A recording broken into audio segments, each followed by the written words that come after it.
Welcome to Focus Fire Chat. Explore together.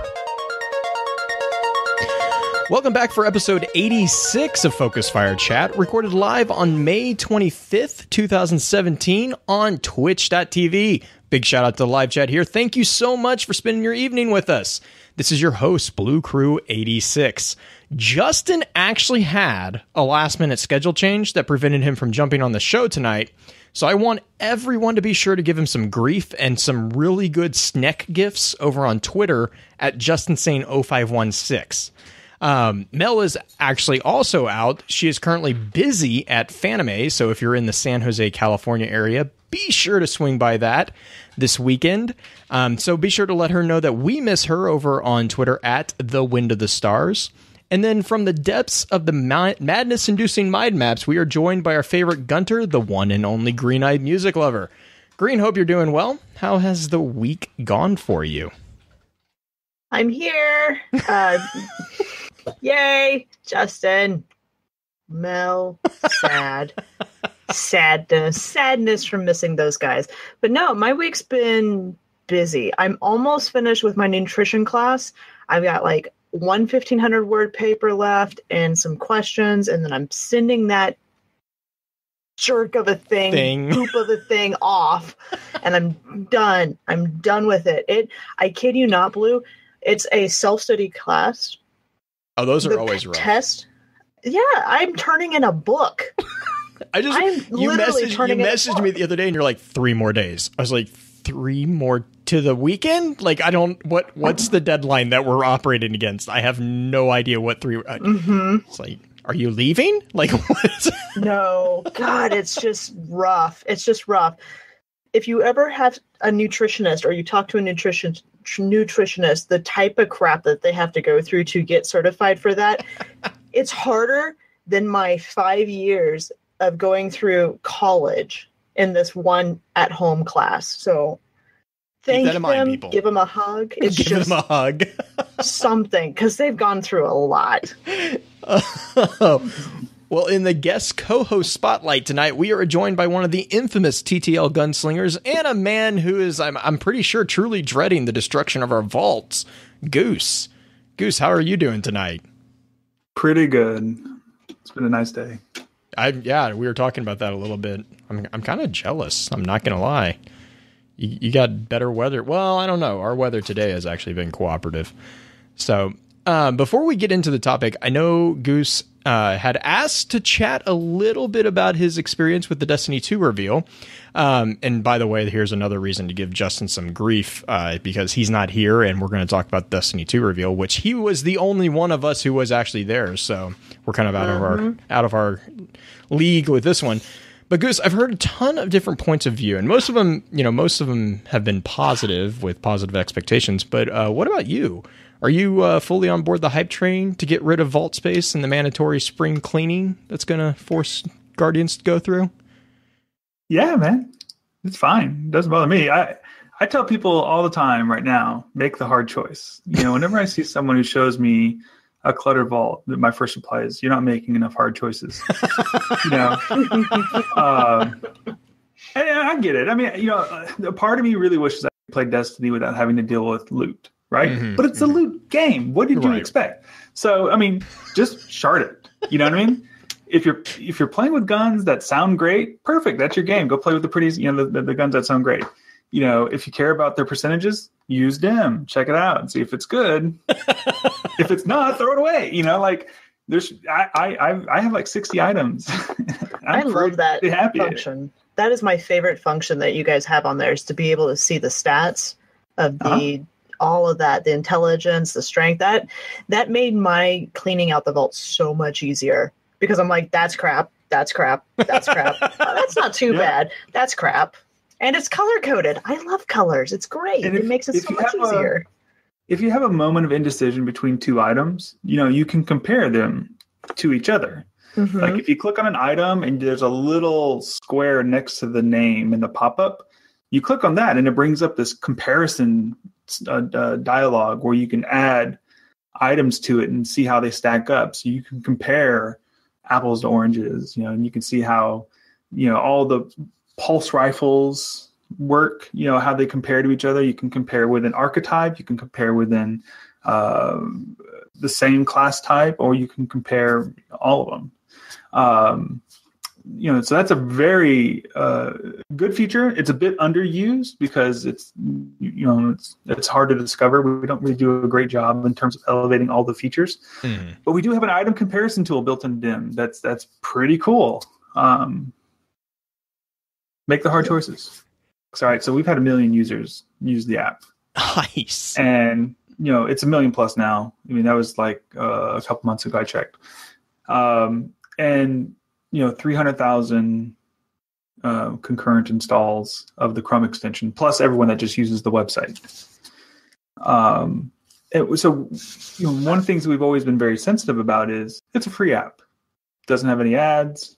It's something we just do for fun. But we to do cool stuff, and that requires servers. Yes, it does. And so how do we do that? Like, that's our big issues. Like, how do we do it? Do we bring ads into DIM? I don't want to do that. Right. To me, because it kind of, violates the your portal into Destiny, right? Right. I mean, we don't look just like Destiny. I mean, we're DIM. I always like having our own identity and our own brand. But I mean, this is your gear. I don't want to bring the real life into it. So we have to figure out other opportunities. I mean, we don't use Patreon. We use something called Open Collective. Yeah, I saw the link that you had, that you were posting. And this is very different. And this is something I was like kind of talking about. Like, when you're an open source programmer, working on a team, taking in finances like that, it's always kind of a minefield, right? It can cause issues because, people are doing this work for free, and then you'd have someone like with a PayPal account receiving on the funds. It kind of makes it weird. Our stuff is completely open and transparent. What's cool about Open Collective is you see all the transactions that come in and then go out, and it's held in escrow by Open Collective. So they actually hold everything. And so whenever it comes out, if it trips like a $600 limit, you get a 1099. So like it handles taxes for you. Nice. It's completely above the bar. And so we're actually a big fan of Open Collective. I'm gonna have to look into that. Yeah, that's interesting. Because like, say I get tired of working on DIM, right? It could happen.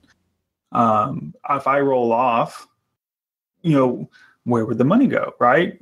With Open Collective, it's still there. We just have other maintainers, take over. So, it's a really, really good solution. So I just wanted to recommend, if there's open source developers out there that are interested in trying to figure out how to like generate funding for the really cool ideas, look at Open Collective. That's cool. Yep. I mean, I go and speak, like I spoke recently at the university here in Alabama. There's a game studies program at University of Montevallo. And, part of the conversation I was having with these students is like, how do you handle taxes? That's always when you step into the gig economy, right? Just trying to bring some of that real world experience down to them. It's not just about delivering your creative vision for your idea. You also have to deal with the government. You got to deal with loading up servers. It's there's a lot of things into it. Just make sure you consider the entirety of your effort and how it interacts with everyone. Well, and that's like talking, like my wife is finishing up her CPA exam. And so like talking to her, it's interesting hearing her perspective on all the Twitch streamers who are like partnered. And she's like, man, because like she'll watch streams and she'll see they have like everyone has the overlays and they have like the donation, blah, blah, blah, blah. And she's it's just so funny because she's like, they're gonna have to fill out a 1099 for that one. I don't think they know how to.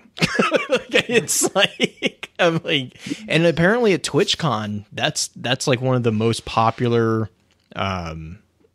panels.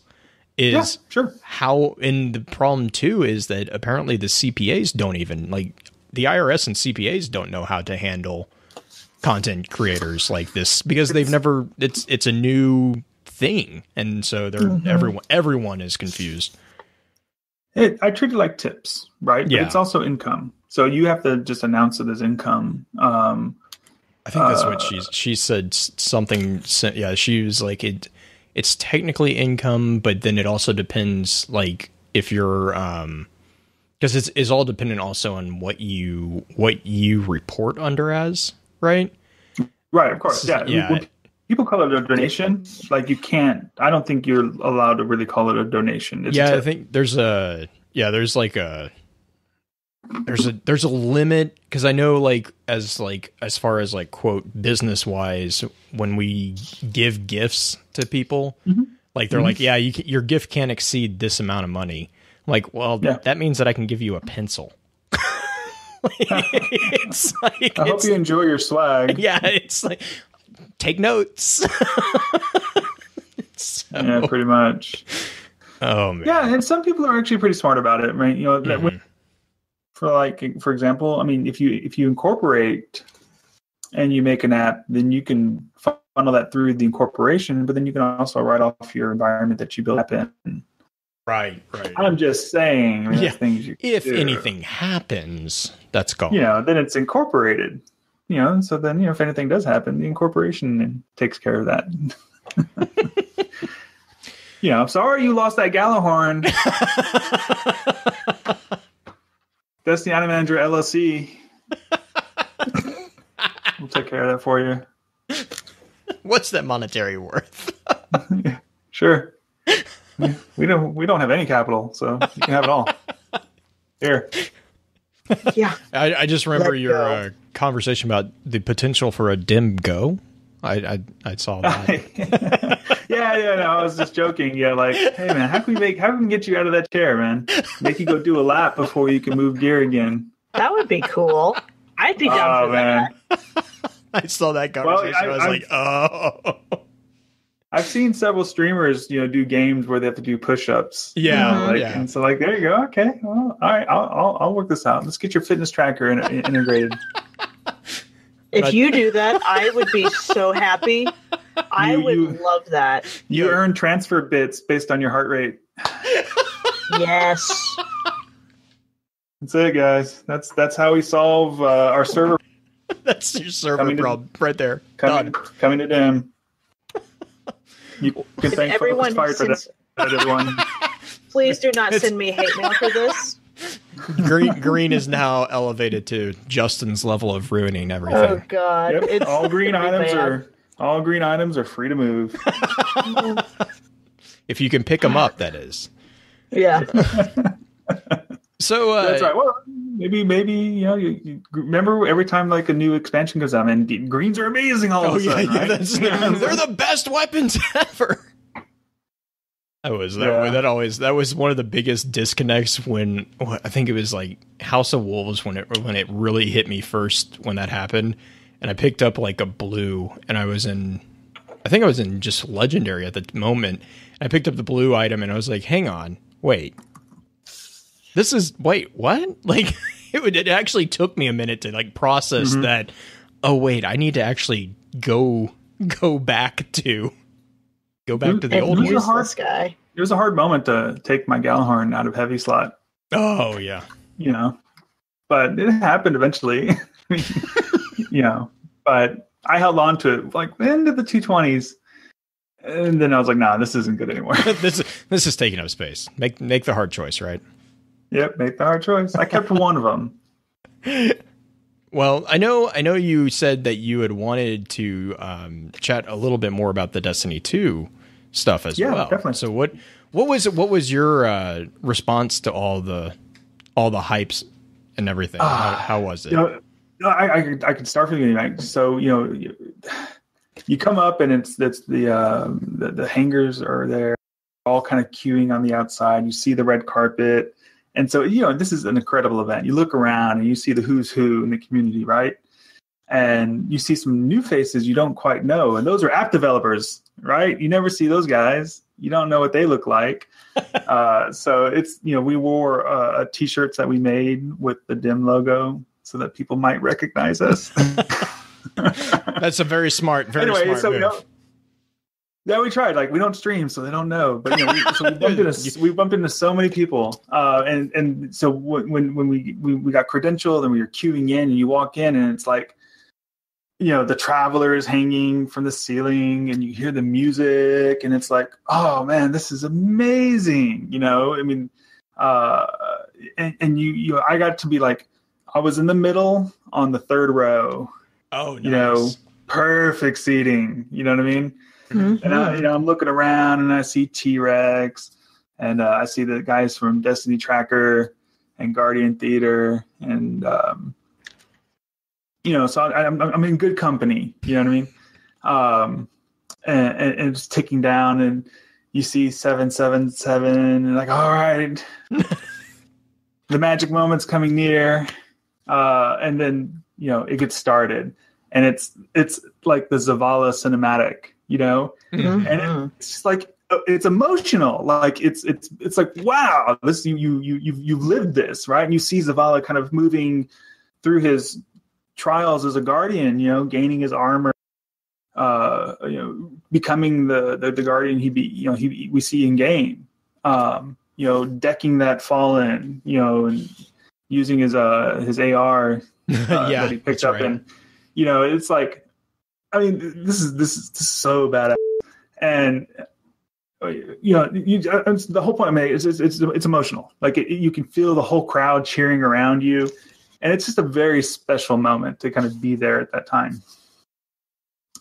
Honestly, my favorite part of the whole thing is seeing the young Amanda. Yes. And I clipped that out and put it on our Twitter because to me, like it's tender. And, I have small children, and that, resonates very well. The marketing that we've been seeing lately with Guardians, helping and being helped by the people. Dodgeball. The dodgeball card is awesome. And then so the D for Destiny book is the other thing. That was a little while back, but we got that for our little one. And he doesn't read it. I read it. I totally read that thing. That thing is amazing. Not even gonna lie. My sons like that book. They'll go through it. They're like 5 and 7, so they're kind of passing through that book at the right time. Nice. And so so that's done, and Luke comes out and just smashes it. With his presentation and all the other speakers and talking about the social experience and guided games, which are going to be huge for clans. So the whole event's really well prefaced, and then we get to get kicked out of that experience and go into this next one, and it's the game, and so the bedazzled spectacle, of size guardians and armor, like we just rush past that and get in line, right? That's nice. Get out of my way. Yeah, that's cool. Those are life-size weapons, and that's pretty. I'll take a picture of that later. And so I queue up, and my first game was Crucible on PS Pros. Mm-hmm. Yeah. I'm an Xbox guy. Yeah, nice, good. Okay, we're buddies. I main on Xbox, but I do play on PlayStation as well. I have a character that's like 380 something. That's mostly just like Crucible fun, just hanging out with people on PlayStation. Mm-hmm. But I have no cool gear because I do not grind on PlayStation. It's like whatever drops. That's great. But anyway, so I'm comfortable in the controller. It's good. The visuals, I immediately like, wow, this is crisp. I mean, it's just, you can feel like this looks really good, right? Mm-hmm. And the director looks amazing, and it's all just incredibly sharp. And I mean, it's just it's a step ahead, right? And the ships are beautiful. Like, I'm a huge aerospace. I tweet a lot about NASA and rockets, and the ships are very dynamic. There's a lot of effects on them. I can't wait to get back into that seat, but anyway, so we go down and we play the Crucible game, and it feels like Destiny. Okay. Mm-hmm. And so that doesn't bother me, right? I'm cool. It doesn't have to be revolutionary. It could be evolutionary in some respect, but it plays like I main Warlock, and so I'm playing as a Warlock, and the jump feels like a Warlock. Like, I'm comfortable, but time to kill and the weapons are very different. Slots have changed. You can have multiple primaries, and then you have this like power weapon concept now. You have melee and grenade, but you have also now like an AoE or some special ability for your class. So that was interesting. The idea of having like a hand cannon and a scout rifle. You know what I mean? I like that. I like having. Right. I mean, I'm not a hand cannon guy. I like scout rifles and pulse rifles. I like the engagement to be a little bit further away. But hand cannon felt like a beast. And yay, that makes me happy. I've heard that a lot of people like the hand cannons. Yeah, I liked my scout. My scout was like felt like vision confluence to me. Like it was just super stable. That's the way it felt to me. And I liked the rocket. The rocket launcher was great, but rocket launcher has no proximity detonation. Like none of these things really had we didn't know what the perks were. We couldn't see any of that stuff. Mm-hmm. So we were just shooting guns blind. So like when I shot my rocket, one time I just hit the ground near a player and AoE was big and it took out the player. Another time it missed them barely and it was a wasted shot. So, there's some risk reward to rockets, but I didn't try any other weapons, but I did enjoy the way they felt. The thing that was really, really different about the experience was time to kill. And people have talked about that. Mm-hmm. The engagements were very stretched out. You would both shoot each other, you'd both get kind of low, and then you'd both kind of like step back. And then at the same time, recovery felt kind of long. Like it took a while to kind of get it all back. So, you were waiting. Trying to slow down the gameplay a little bit, it sounds like. Yeah, well, so my immediate reaction to way the first game went was I was just having huge flashbacks to Halo 3. And that makes sense, yeah. So let me give you my perspective, right? So I come from a clan that's played a lot of Bungie games. We started in Halo 2. We've been playing since 2005 together. We have a ton of experience. We've created plays and ways of working together as a team to have an advantage. In Halo 3, we would do things like team shooting very, very well, right? Because, time to kill in Halo was long. You had to pop a shield, and then once the shield was popped, then you had to, finish the player off. And so, that might be 4 shots on the battle rifle, and then maybe 2 more to the body or something like that. And this kind of felt like similar to that, right? There was a long that occurred, and you had time to react and time to get away. But if you were damaged, it took time for that stuff to kind of come back. Mm-hmm. But now, imagine if you have 2v2. Okay, so this is the game mode we were playing felt very hardcore search and destroy-ish, which is a game type that's very close to me. This thing is called a Countdown, I believe. And it had 2 bomb plants, and it was an offensive and defensive phase. It was amazing to have more objective-based game types in Destiny. Yeah, that's. Rift is fun, but it's a neutral bomb game type that, it's fun, but it's the only one. Yeah, well, and it's like this one sounded more like it was like a little bit more like Assault. Which is, yeah. So definitely. So you set the plant, and then you back off, and then they have to kind of defeat you and defuse. Oh, okay. And so, I'd be in that room engaging and fade away, and then someone else would come in and start to defuse. But I was already weak, and I couldn't finish them off. So, solo engagements are, it's going to be hard. But if you have a teamwork, like if you got a buddy, and you both are working on the same player, you're both shooting the same player, you will drop that player before the second player probably can drop one of you. Like if they're both shooting one person, individual engagement, and you're both shooting the same person, you're going to kill that same person and still have time to take out the other one, and you might both live. Sometimes you depending, but one of you is walking away from that engagement if you do team fire effectively. So that's the feeling really I got. Cool. I mean, like I was like, whoa, I'm getting like huge, like feelings of Halo 3 in terms of the gunplay. Like, and it's gunplay. The abilities aren't like dominating. Okay. And so, like I throw a grenade and I'd have my melee.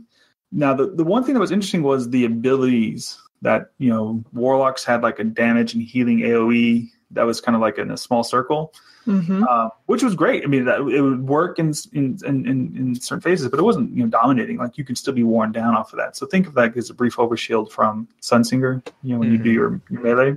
Similar to that, okay? But it took you out of the action to cast it. It takes like 2 seconds for it to proc, and then it, starts recharging. So it's not immediate. Hunters had like this dodge reload mechanic. Yes, looks like shades. I'm excited for. I'm excited for that. But it's a different animation. Like you do this twirl spin move thing, and it looks really cool. Like, and that's another thing I really wanted. Animations. Everything was animated uniquely. Like there was just so many animations. The thing that I want with that turn, though, is I want that cloak. I want us to have like a duster type cloak and do that turn and do like the gunslinger type duster flare. It'd be cool. You're talking my language, right? Mm-hmm. So, we're big Stephen King fans. So this whole Dark Tower thing coming up pretty soon is kind of cool. Yeah, that's actually. So anyway, we're doing the Gunslinger is the book of the month over in our Discord. Yeah.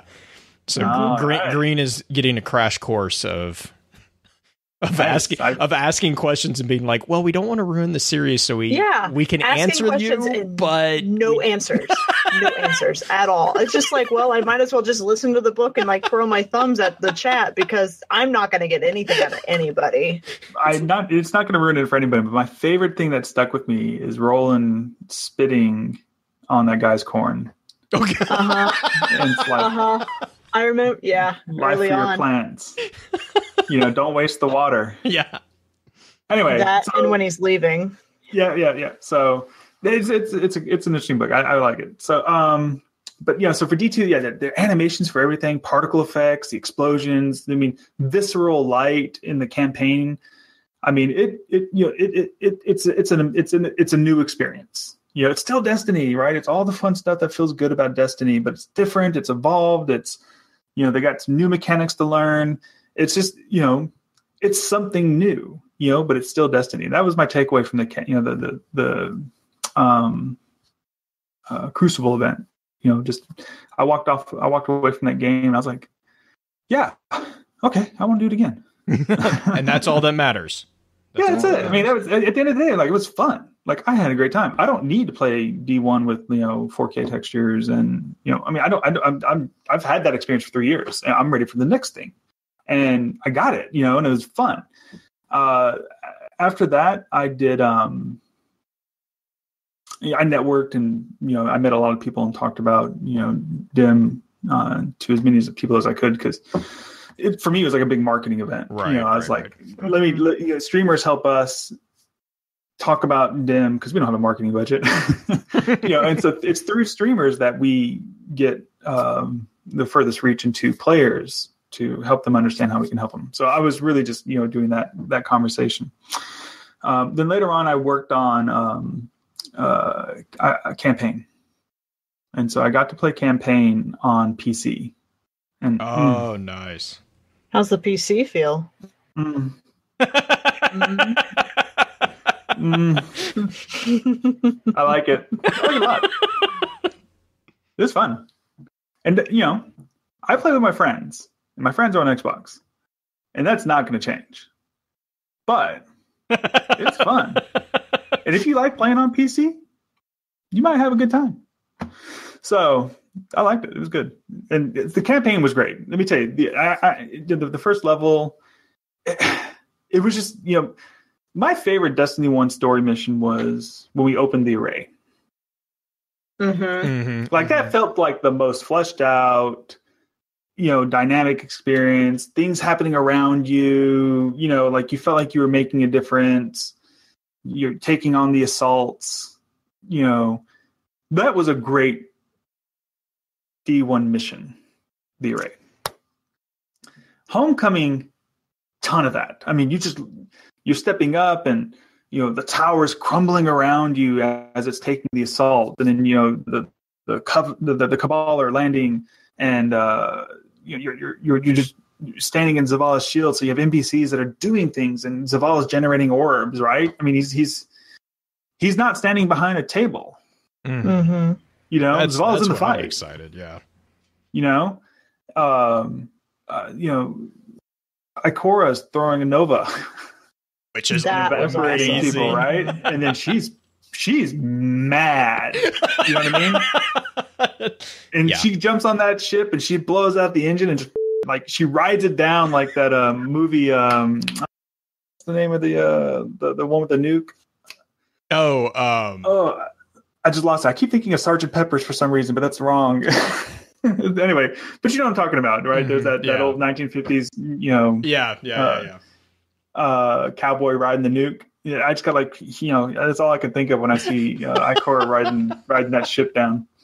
And I stopped several times and just looked out at the city and the engagements, and I even tried to test the jump fan on top of the postmaster, and I can tell you that the jump fan is out of order. Oh, I mean, it makes sense. Sorry. I'm sorry to say, can confirm jump fan is out of order. Rip.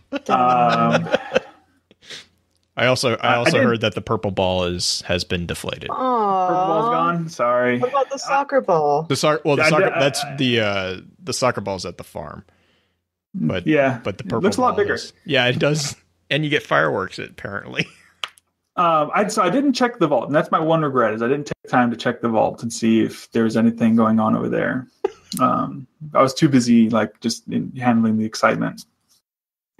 But yeah, so I mean the campaign, I mean it's very, on PC, it's just amazing. The detail is there. It plays so buttery smooth. I mean, I like it. It's a lot of fun.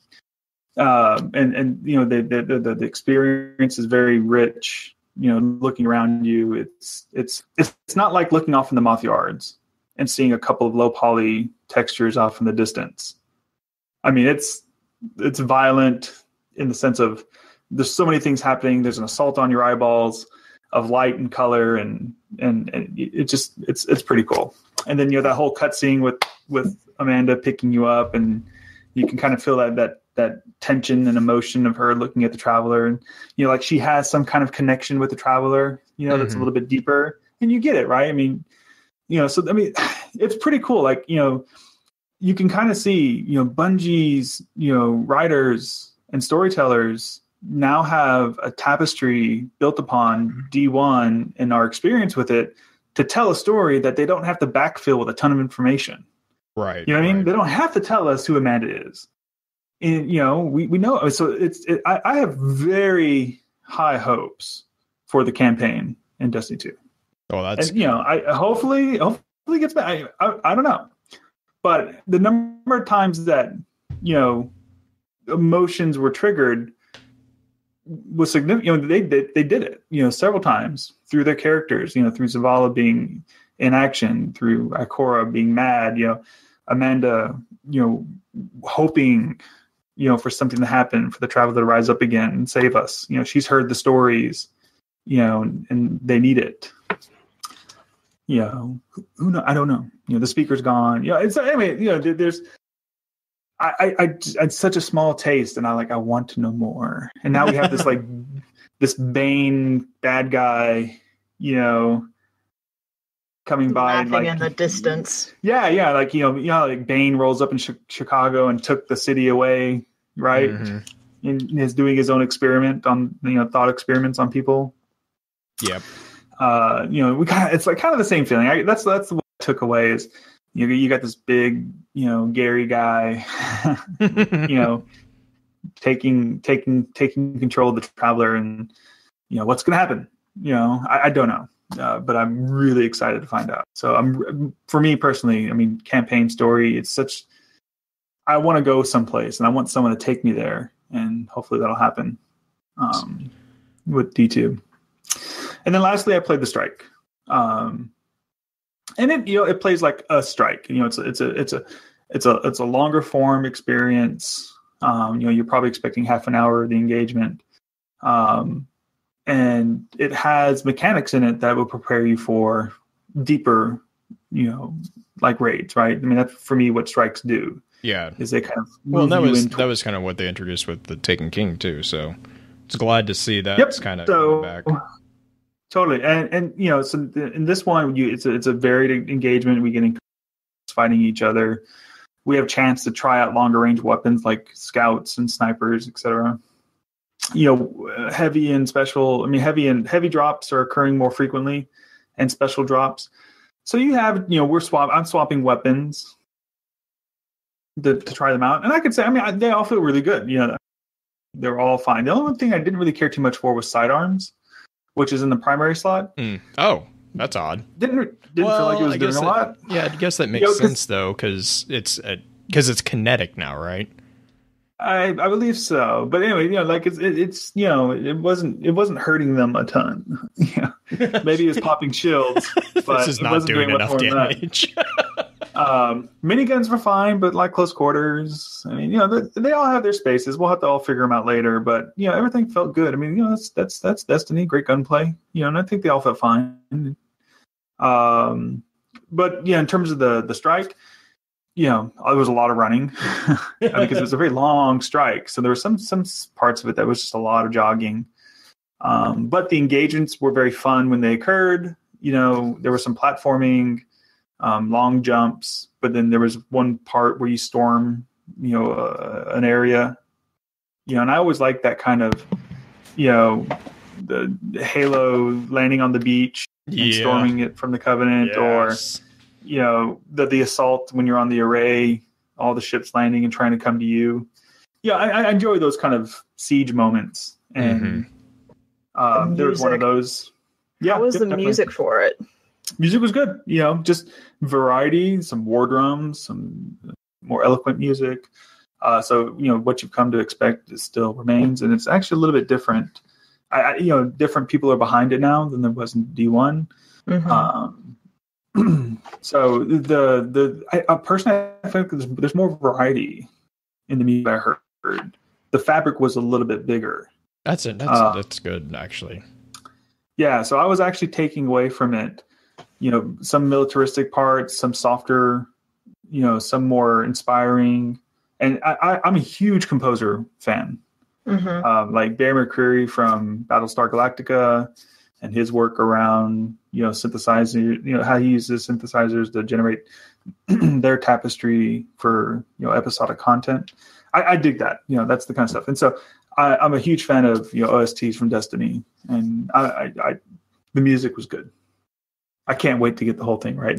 Yeah, I know. That's like one of my favorite parts is when they release those OSTs. It's like, yes, background music. So the end of the strike ended with a multi-phase boss, and so that was a fun engagement, having to do several different, encounters with the same boss. I mean, along the way there were several mini bosses that just had high DPS, but this last one was a definitely like a multi-phase boss that was fun. I enjoyed it. And, it was good. I mean, it was the gameplay was there. Nice. Everything felt great. Never saw really much of a hiccup. This build was super solid. Frame rates were amazing. Stable. I have high hopes. I really want a Scorpio. Yeah. Oh man. Yes. Yeah. I mean, who knows? I mean, the beta's coming soon. See how that works. That sounds like an excuse to me. Babe, I'm not feeling good. Yeah. I'm gonna have to, take a day off. So I wanted to ask you. I know this is kind of, and we kind of talked a little bit about it before the show. I know it's been kind of running rampant within the lore community with the somewhat expected change in API. I mean, you're moving to a different game. I mean, an API is going to change anyways. Are you guys like for DIM? I'm assuming you guys obviously are using the API, but you're using it slightly different than, Ishtar Collective does. What are you, do you guys have opinions, or do you have, any thoughts on how that's going to affect you that you can talk about? Or I'm just curious from a different perspective, the response. Well, we haven't gotten any information from Bungie about changes to the API. We do have regular contact, with the web team. Mm-hmm. They are actually, very generous with their time, and they engage with us. They get, the developer community. So they've taken feedback over the years, of what feels good and what can be improved, and so we're eager to see. But at the moment, right now, what I'm trying to encourage the community is to really focus on their subsystems, the things that don't necessarily touch the API. If you can put effort into improving that and getting it ready for D2, because this next app you build for D2, whether it's an evolution of your current one or a new one, has to live for another 4 years. And so you're going to see this app, still standing on its legs in 2021. Mm-hmm. So think about the technology landscape that's going to be occurring, in September 2021.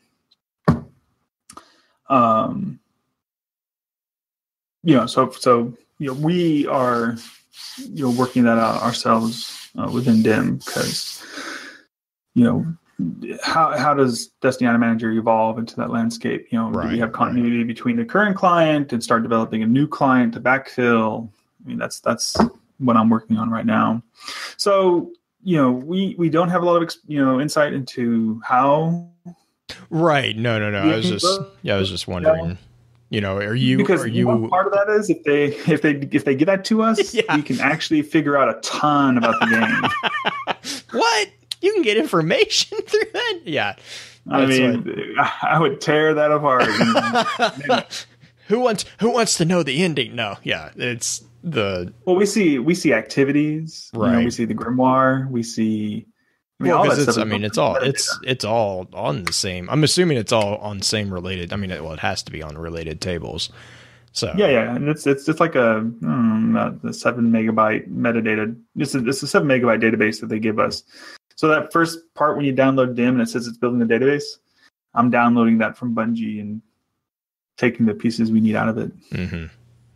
Okay. Well, because I know a lot of people. There's like, and as with anything with ambiguous information and plus the internet, you get polar opposite reactions. So I was just curious, someone who's not in the lore aspect, with the Grimoire card whole debate. I was wondering if you guys were also kind of feeling apprehensive about it, or if it was just something that was like, it's a new game, we were expecting it. Oh, about the removal of Grimoire from it? Yeah. Well, and just like what that could potentially mean with regards to information transfer. Sure. So once again, I'm a huge story fan in games, and I thought Halo 2, Halo 3, they were delivering great experiences. I wrote ARGs for Halo 2 and Halo 3 and Halo Reach. Now we're like best friends. So my first ARG. My first ARG was a Halo ODST event, and that was like a Trojan horse story. And so I had players running out, grabbing stuff, and bringing it back to the site. And eventually, what they're doing was unlocking a Covenant AI that was masquerading as the superintendent. So that was a fun one. You're very mean.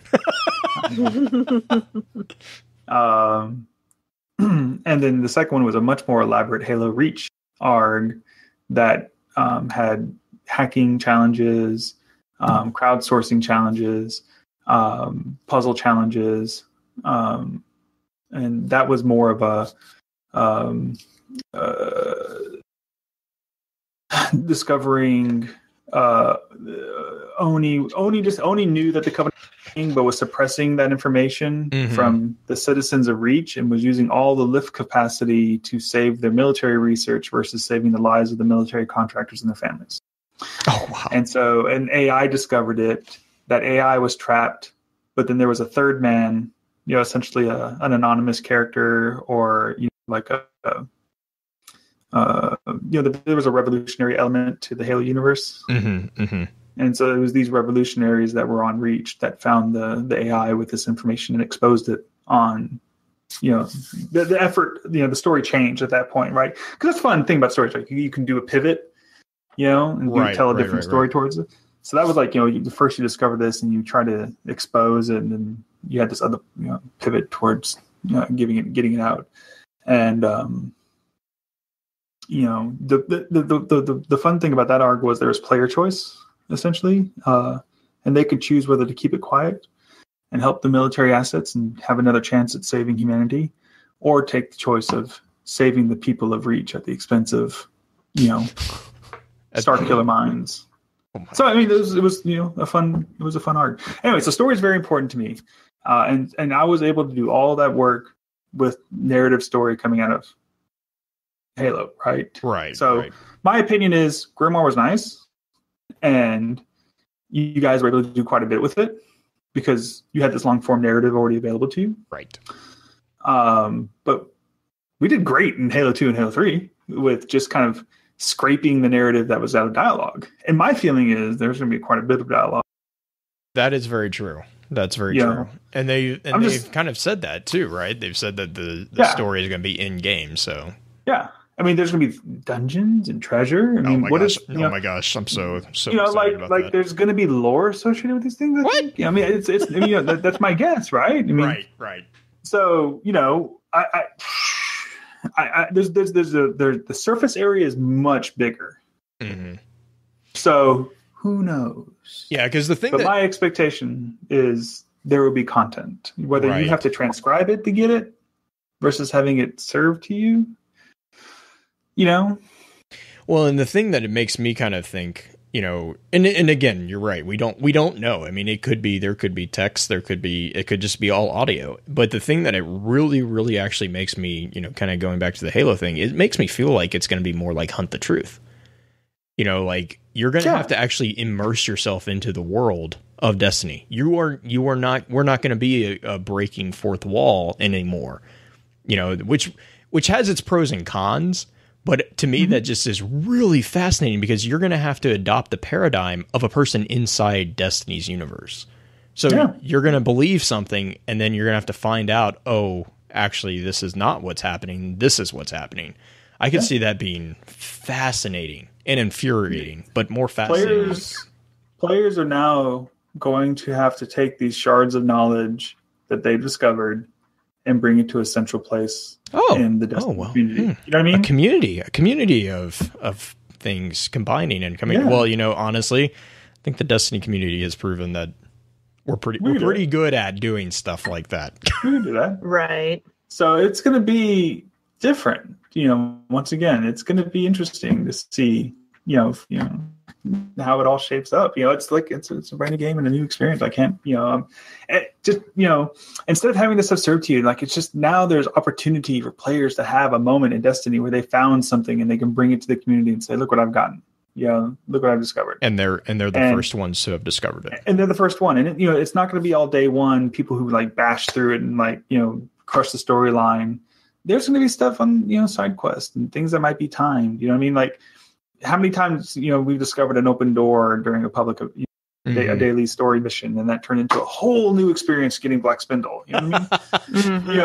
That stuff might be better baked into the experience. So what I'm hearing is that Destiny 2 is the No Man's Sky that was supposed to come out with No Man's Sky. Better. Fingers crossed. I don't know, but I mean that's my expectation. Right. I can totally. That actually, I mean, as like I said, as quote or as split between infuriating and fascinating, I'm definitely more fascinated by that because, my background is in psychology. And so like that, oh my gosh, that just opens the door to conversations that between people who are obsessed with story that is like, well, I think this, well, I think this. And they both, there is no longer this, like you were saying, that's no longer served to us on a silver platter. Now we have to go out and we have to actually prove in game why a certain theory is true. That has potential for being really fascinating. Mm-hmm. And like I said, who knows how this is served? Right, yeah. You have terminals and ODST, laptops and college. I mean, who knows? So. But it's maybe we'll find out in the beta. We're hoping. We can at least partially find out. Yeah, I mean, it'd be good to find out. I mean, in part for us, like into how armor items are now impacting the character. With we don't have intellect, discipline, strength anymore. We have agility, armor, and recovery. Mm-hmm. And so, but we have no idea right now how that works. Right? I mean, there was no armor items to switch. We couldn't see how, those stats would change. There was no numerical values that I could tell on the armor items. There probably would be metadata because there was progress bars. You could see how much it had. But, the perspective changes now. So now Loadout Builder in our application becomes much more focused on, do you want to be a tanky person that's slow? Or do you want to be an agile hunter that, has pretty decent recovery, but you're a glass cannon? I am so happy that hunters are actually going to be fast and that Titans can't take that away from us. Because I heard that they can't quite Titan skate anymore. Yeah. Yes. And I play Warlock, which is generally like a middle. That's good. Like I've always enjoyed this. That there's something for everyone. There's a flavor that appeals to you, and that seems to be maintained. But then you can influence your flavor through the armor items, so that you can be a little bit faster at the expense of your armor. So there's wiggle room. You can approach the hunter speed or the Titan toughness as a warlock, or you could be an incredibly tough Titan and really slow. Mm-hmm. Yes. So I'm looking forward to how do that with Loadout Builder. That would be. But there still wasn't a ton of. I was going to this event, hoping to get more answers, and I saw some new things and didn't get a ton of answers. But I have more visibility now and more of an understanding of what to expect. Yeah. And so, but I still don't know. Like, can I move things directly to a character, or do I have to go through the vault still? There's some workflow questions that I honestly haven't pushed too hard to get answers for. I mean, I'm kind of okay just waiting until a beta drops. I imagine we'll definitely see how it works then. Fingers crossed. I mean, Right, no, I totally. I want to make sure DIM works day one. Like our goal on is honestly to say we'll DIM up within. Nice. Not that it's super important. I mean, in the beginning, you have a character. There's not going to be a tremendous amount of work that you'll need DIM for. You're going to be playing story missions and collecting some gear. I mean, eventually you'll have to start moving things off. But you should be fine day one. But my hope is getting DIM working as soon as possible. Because some people will start to go into the Crucible pretty quickly, I imagine. Right. Well, yeah, I would assume so. So, just we want to be first. that's always the trick. It's a collaborative first experience. Yeah. Right. The app. So the way I describe ourselves now, it's like it's a Destiny community developer. So community developers, we work pretty well together. But there's always competition, and it's healthy competition. Mm-hmm. But there's never any kind of frustration between the teams. We all share knowledge pretty frequently with each other. Except for day one. No. Okay. Day one, it's gloves off. Everyone for themselves. Day one, I'm going to be heads down. Well, that's true. It's going to work. I'll play later. Where's Goose? I thought he was going to jump in the game. Nah, he said he was mumbling something about Yeah, that's the other tough thing is like as soon as the game drops, like whenever there's an expansion or something like that, I get to play for like 10 minutes and I get to grab a couple pieces of gear, and then I go and like start working on the app and using my character. Yeah. And, what broke? Yeah, like when Sidearms came out and it broke them. Oh, God. Mm-hmm. Or whenever a classified item showed up and it wouldn't show up in dim. Oh. I mean, yeah, we fixed a lot of those bugs. They don't happen at the time it was. So, yeah. We sacrifice a bit of our game time, to make sure everyone plays, but it's fine. Yeah. I'll catch that wave. Hey, it sounds like it's going to be there for a while, so. Yeah. I mean, For sure. Hype train is real. I've been playing this game for 3 years. Nice. I've gotten my money's worth. Yeah, that's what I've told people. I'm like, I'm not upset. I got my money's worth a long time ago, and I'm still going. So, Mm-hmm. I just talked to my wife tonight about. So I need a 4K TV and Scorpion. Oh God! In November, babe. And she's Start like, saving now. Your envelope is not full enough, sir. Save the quarters from your jeans. Your envelope is not full enough. Start doing laundry. Yeah. Oh, okay, real quick. Last question before we jump into the lore aspect of the podcast. Shay said in the chat, do you have any thoughts on why we saw the dubious volley in the D1 database and now are seeing it in the reveal? Oh, I don't know. I mean, probably because they thought of it back in D1. They designed it back then. I mean, you have a lot of ideas. I mean, right. I've made stuff, right? I mean, you have enough exotics for this package, and it goes. I mean, who knows? So, we've seen a lot of things in the manifest that didn't turn into stuff. So, It'd be interesting. It's here now. It's here now. Yeah, that's all that matters, right? Is it's here now. It looked really cool. You know what I mean? God, yeah, it did. How Never many trust things? data mining. Somewhat. We can give you insight, but right. Yeah, it's when we see cool things like Dune Marchers, right? Mm-hmm. I was like, all right, Dune Marchers are coming. When? When are they coming? And so you kind of build up like this expectation, and it doesn't just happen. So data mining is useful in some respects because you can kind of see the contours, but you don't necessarily want to read the last page of the book. Right. So and plus, the book is still being written. Honestly, it's not done. They can still add expansions to it and modify it. That's true. So don't. Because you see something inside, the manifest file like Dubious Volley. Well, maybe it's a pivotal piece of equipment, in the story. Who knows? I mean, it's it's not our story to tell. Bungie's going to tell it. Right. So none of that stuff. I don't think too much about it. Cool.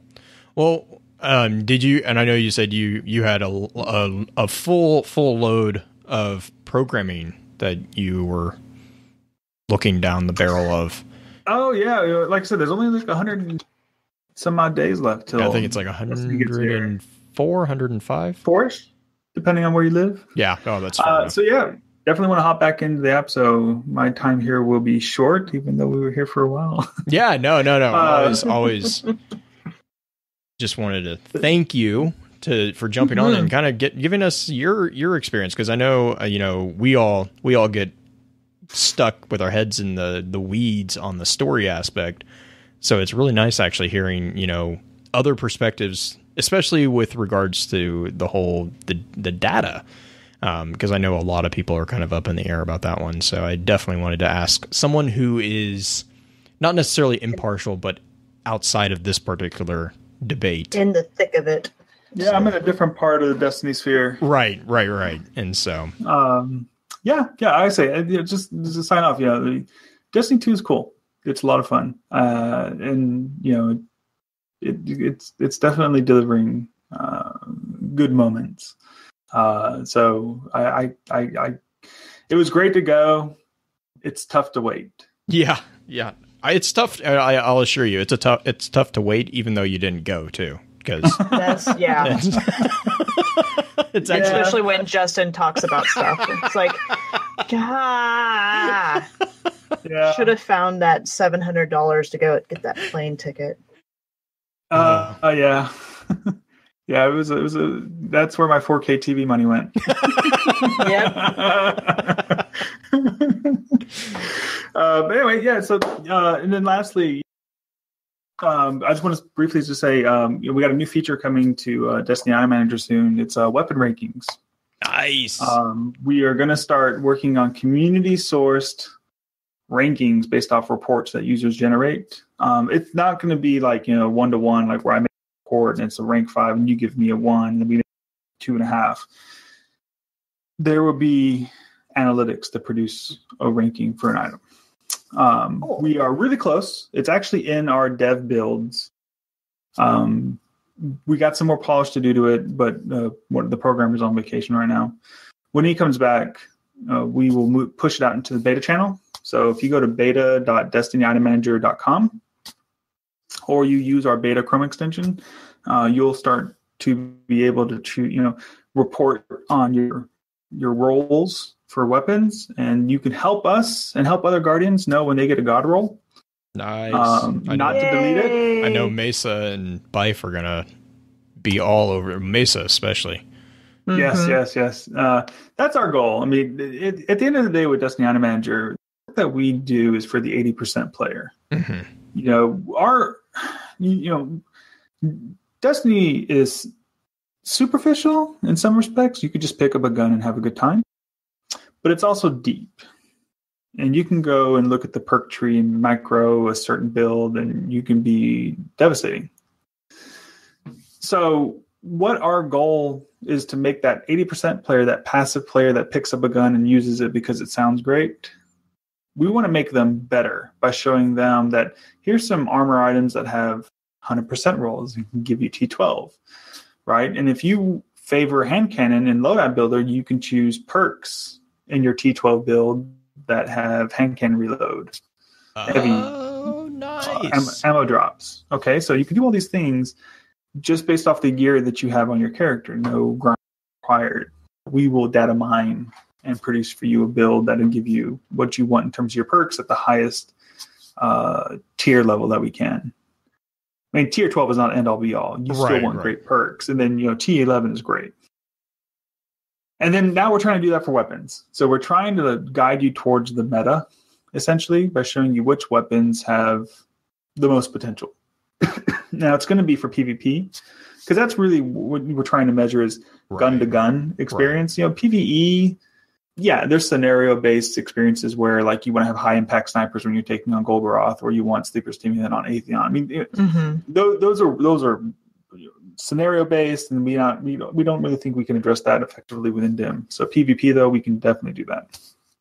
That's really cool. And so when you get a great drop in Crucible and we see it in DIM, our goal is to notify you. That won't be the first release, but that's our goal. But for now, you'll see that you might have a diamond blue God roll Hawksaw. And that's what I've got, and I love it. It's totally changed the game for me. I have this amazing, 28 sight, perfect balance, counterbalance. What's the other one? I forget. But anyway, it's like it's a God roll Hawksaw, and it melts. And I love it. And so if I can help other Guardians not shard things that are great, and then maybe guide them towards the meta, I can elevate their. I mean, they still have to pull the trigger and point it, but I can get them as close as I can passively, to being enabled to play Destiny at a level that may be a bit higher than what. So that's the goal for DIM. It's just really to make passive players better. The goal for DIM is to make the hard choice easier. Yes. Making hard choices easier. Still hard. I still have my year one Galahorn. It's never going away. I don't care. I'll save that. I'll save that for a T-shirt. But I think my tagline I have right now is the brightest guardians control their light with dim. Nice. I like it. I use that a lot. That's like my favorite tagline right now. But anyway, I really appreciate it. It was a fun time chatting. Yeah, definitely. I haven't had much of a chance to do it, since it's only been a week and I'm still tired. I can imagine. Yeah, I'm just kind of recovering from it. But it's been a pleasure, and I've enjoyed seeing your chat. Yeah, definitely. And we'll have to get you back on. Well, and I'll be getting you in touch with Uni, definitely. And then we'll have to get you back on sometime so we can let you and Justin reminisce. In fact, right now I see Delphi Actual inside your translators, dim available in 7 languages. Oh, wow. He manages I think a team of 10 that do all the translations. So we're always very thankful for Delphi's work. I just want to give him a shout out for all that he does for everyone. Amazing. For him and his whole team. I mean, that's a lot of work is translating all of that. He makes it easy for us. It's really been a pleasure having him on the team. Awesome. Yeah. Dim's brought to you by 50 contributors. Jeez. A true community project. Definitely. Mm-hmm. Yeah, we're open source, man. Oh. So if you have any, if you know anybody that's a program interest in making Dim pretty, send them our way. We'll definitely do that. I'll put a shout out in our Discord server as well for that. Cool. Well, I'll follow up with y'all when your podcast is released, and I'll listen about Clovis Bray later. Awesome. All right. Well, have a great night. Thank you again for jumping on. All right, guys, let's run through the intro clip real quick, and then we're going to jump right into it. This is going to be a little bit of a longer one, obviously, if you haven't already figured that out. So just bear with us while we get through this intro, and then we're going to jump right into the Grimoire. The topic of today's chat is going to be a dive into the lore of the infamous Clovis Bray. I asked Green to put together a high-level summary of the topic, and this is what she had to say. Are you tired of working for someone who doesn't appreciate the value of your creativity and putting boundaries on you that only seem to inhibit you for no reason? Clovis Bray is not a company of workers mindlessly droning on in their own little box. It is a group of collaborators pushing boundaries of technology and science. Anything you need, demand it, and it's yours. At Clovis Bray, we have a singular understanding of genius, and we appreciate how brilliant minds flourish when they enjoy total freedom. Break outside the map with Clovis Bray, and your ideas of today will be tomorrow's unstoppable reality.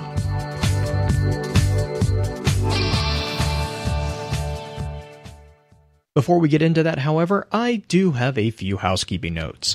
In our last chat, we took a detailed look at the Night Stalker Hunters. If you missed that and have any interest in hearing our thoughts, please be sure to check out www.focusfirechat.com for archives of all previous chats, as well as links to the other aspects of Focus Fire Chat out in the internets. If you don't mind, please give us some feedback on iTunes to let us know how we're doing and to help us continue to grow. As many of you already know, Focus Fire Chat is a cross-community gathering where the intent is to offer a week-long, in-depth view of a particular subject from within the lore of Destiny and other games. This chat begins every Tuesday morning and runs until the following Tuesday, with topics decided by the group via a poll that begins every Friday and ends on the Tuesday morning of the new chat. Every Friday, at around 10 p.m. Central, we get together to stream a recap of the previous week's chat for those who are unable to participate. Please be sure to also give some support to the other podcasts in the Guardian Radio Network, found at theguardiansofdestiny.com. These include Guardian Radio, the official podcast for the Guardians of Destiny, Guardian 1, Ghosts and Echoes, which also has the Destiny Audio Grimoire, and the network's newest edition, a non-Destiny focused podcast, Paragon Radio. Our next chat's going to be a dive into the updates that we've received in regards to the last city. With that, let's go ahead and dive into the information and thoughts the community had about Clovis Bray. Lorebot, let's go. Query Grimoire Database. Results found. Displaying on screen. Thank you, Randy. I miss Justin. Doesn't feel right with me saying it. But our first card that we're going to jump into is Ghost Fragment Meridian Bay, which is kind of where I got the idea to do the advertisement style summary. So it sounds like this. We want your grandchildren. Does that sound grim? Don't panic. We aren't talking about human babies, yours or anyone else's. We're talking about your inventions, the children of your mind. Come join us. Come to Clovis Bray and build the laboratory of your dreams. Anything you need. Demand it, and it's yours. At Clovis Bray, we have a singular understanding of genius, and we appreciate how brilliant minds flourish when they enjoy total freedom. This is Freehold, the realm where the new and the best is born. This is where your brilliance, free of budget constraints and managers, makes the universe dance. Clovis Bray is a nursery to a million marvels. Your inventions belong to no one but you. Cherish them, praise them, or tell them they aren't worthy and set them inside a deep, dark drawer. But every parent soon learns children grow up, and every technology matures. At some point, your inventions are going to find mates. They'll join with other marvels and produce a new generation of offspring. Maybe you'll build a better reactor. Meanwhile, the genius in the lab next door devises an elegant way to fold machines into tiny spaces. Your device meets hers, and a fierce little reactor is born. Your children are yours forever, and we are happy to arrange for your grandchildren to prosper. So, yeah, it's definitely an ad, very, very obvious ad to try to bring people out there who are tired of having to follow.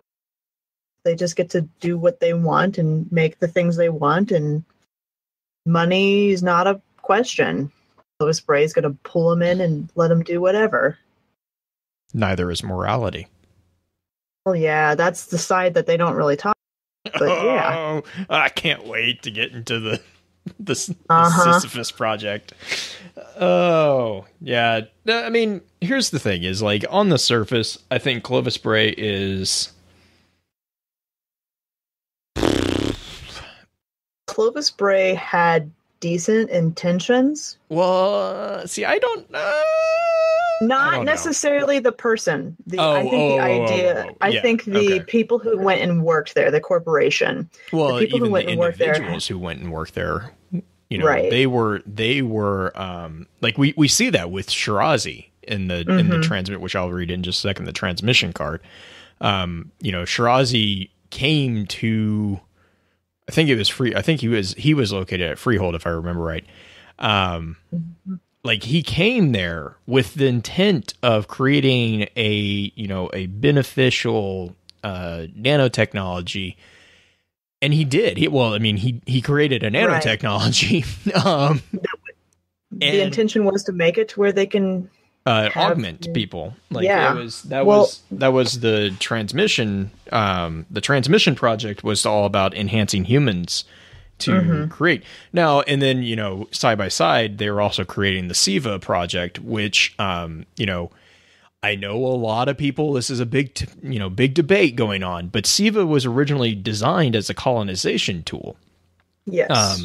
For growth and exploration. Like, it was designed to basically be encapsulated, shot into space, you know, well ahead of any colonization efforts from humans, because at that time, humans or exos, I guess, depending on the specific time, but mostly humans. And the intent was for this nanotechnology, it was designed to basically break down and build things. And so what the theory was is that they would launch this ahead of you, and the colonists would then follow it. And by the time the colonists got to wherever their destination was, SIVA would have already constructed a receiving bay, basically. So they were basically coming, quote, these are air quotes here, coming home, even though they were leaving home. That was kind of the thought process behind SIVA. Now, SIVA, I think, I don't know. I have my own personal opinion about SIVA's, the SIVA project got hijacked by military, I think. Well, and see, because yeah, you're talking about the Exodus. Mm-hmm. Yeah, because having him come in there, I think that pushed it as far as the capabilities of SIVA past what was the original intent. Yeah, you see that. So, like, well, you want. Let's take a little sidestep here real quick. I'm gonna pull up this raid armor. So Wrath of the Machine actually gives us a really, really good. I'm gonna include this link in the show notes as well. A user over on Destiny the Game Reddit, who goes by Shadowfist, he actually put together basically they took all the quotes and they actually made it into a conversation. So there's not a breakout of what piece comes from what piece of armor. It's actually in a conversation format, and it really, really shows how well it flows. And the thing that they point out is that the hunter armor is the first 5 entries, and this deals with the practical survival aspects of SIVA. And then you have the warlock armor, which is the next 5. And this actually starts presenting the more troublesome aspects of SIVA. So, like the ability to function forever and potential misuse through, I don't know, bad programming. Which, hey, that's where the Fallen come in. And then the last 5 are actually the Titan armor. And the interesting thing about the Titan armor is that it's exclusive. The exclusive topic for the Titan armor conversation is military applications, and that's the last aspect. So real quick, so entry, the hunter's entry. Do you want to, Green, you want to help me? Which one do you want to read? You want to read Lanshu? Yeah, or Willa? I don't care. If you want to do Willa, I'll do Lanshu. Okay, you take it. All right. Let's get right to it. How can Clovis Bray help the Exodus project? We found a way to push our matter encryption technology even further. Habitats, equipment, repairs of all kind, all of these things can be made from one material. SIVA doesn't expire, degrade, or forget. It can remain dormant even on long voyages. Nearly any problem a deep space colonist could have, SIVA can fix. Okay. And how long do the effects of SIVA? And that's, so that was the first 5 entries. Right, no worries. That's the first 5 entries. That's the hunter. And then the next 5, it starts with Chin again, and this is the warlock entries. And how long did the effects of SIVA last? Well, SIVA requires no external power source, so forever? Just give it a directive and it won't stop until it gets a new directive. This sounds like it could be invaluable to Exodus colonists, but Maya Hayati has some concerns. General, poorly worded or malicious code is the fault of the programmer, not SIVA itself. And so we jump into the last 5 entries, which is Titan. Dr. Bray, I'm sure you've realized SIVA's applications extend beyond colonization. I'm not sure what you mean, General. Is this still about the Exodus program? The Exodus program would be interested in exploring SIVA's defensive applications. General, my team did not intend for SIVA to have military applications. Willa, some of history's greatest inventions began as unintended side effects. That's the end of the... So it doesn't sound like it was necessarily nefarious, the original intention. Well, granted, so Willa did I was going to say the project on her own. She encouraged individuals to be removed and things. Because I mean, you have Shirazi and then Zan, I think, was the other one. And Shirazi actually, trying to remember, Shirazi was completely transmission. Zan was the one that actually kind of came back and was like, they started off kind of, you know, they were okay. Or Zarin, sorry. Zarin took over after Shirazi left. Right. So during Siva's development, Zarin and Shirazi are the same person. I'm completely confused on that. Okay, let me see if I can find it. Is it in the? Yeah, so basically Shirazi was all aboard Siva's capability, like Siva's building. Right. And then what happened was there was an incident where basically one of the experiments, someone got really hurt. And actually they went mute, I believe. I believe that was Yaren who went mute by what we think is Siva. And this is also a point of debate because the transmission nanomachine or nanotechnology, some argue that that's not Siva, some argue that it is, and so there's different translations for what happened here. But anyways, what we know is that after the events of the transmission that we see happening during the Golden Age, Shirazi backed off. Like he pretty much was like, we're gonna put a failsafe, because that up until this point they hadn't put any failsafes. There's no kill switch in Siva. So after the incident, Zarin was like, I am putting a kill switch in this thing because we can't let it hurt people. And then suddenly, Shirazi's off the project.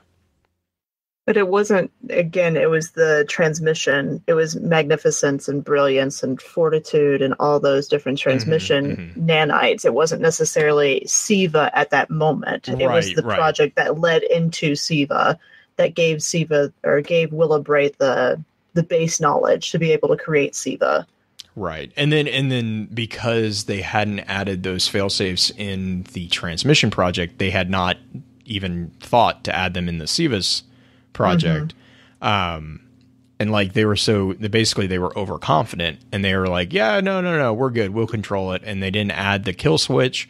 And then all of a sudden they have all these issues with transmission, which kind of, you know, shake the foundation of their confidence in the Siva project. But at that point, it kind of got the feeling that and we also don't know where the conversation that we just read in the raid armor kind of took place. So it could be not simple, but it could be a situation in which the corporation, you know, Clovis Bray, was all of a sudden under a military contract. And now it's like, it doesn't matter what you guys think. We have to, you know, the age old intellect versus military, you know, thing here.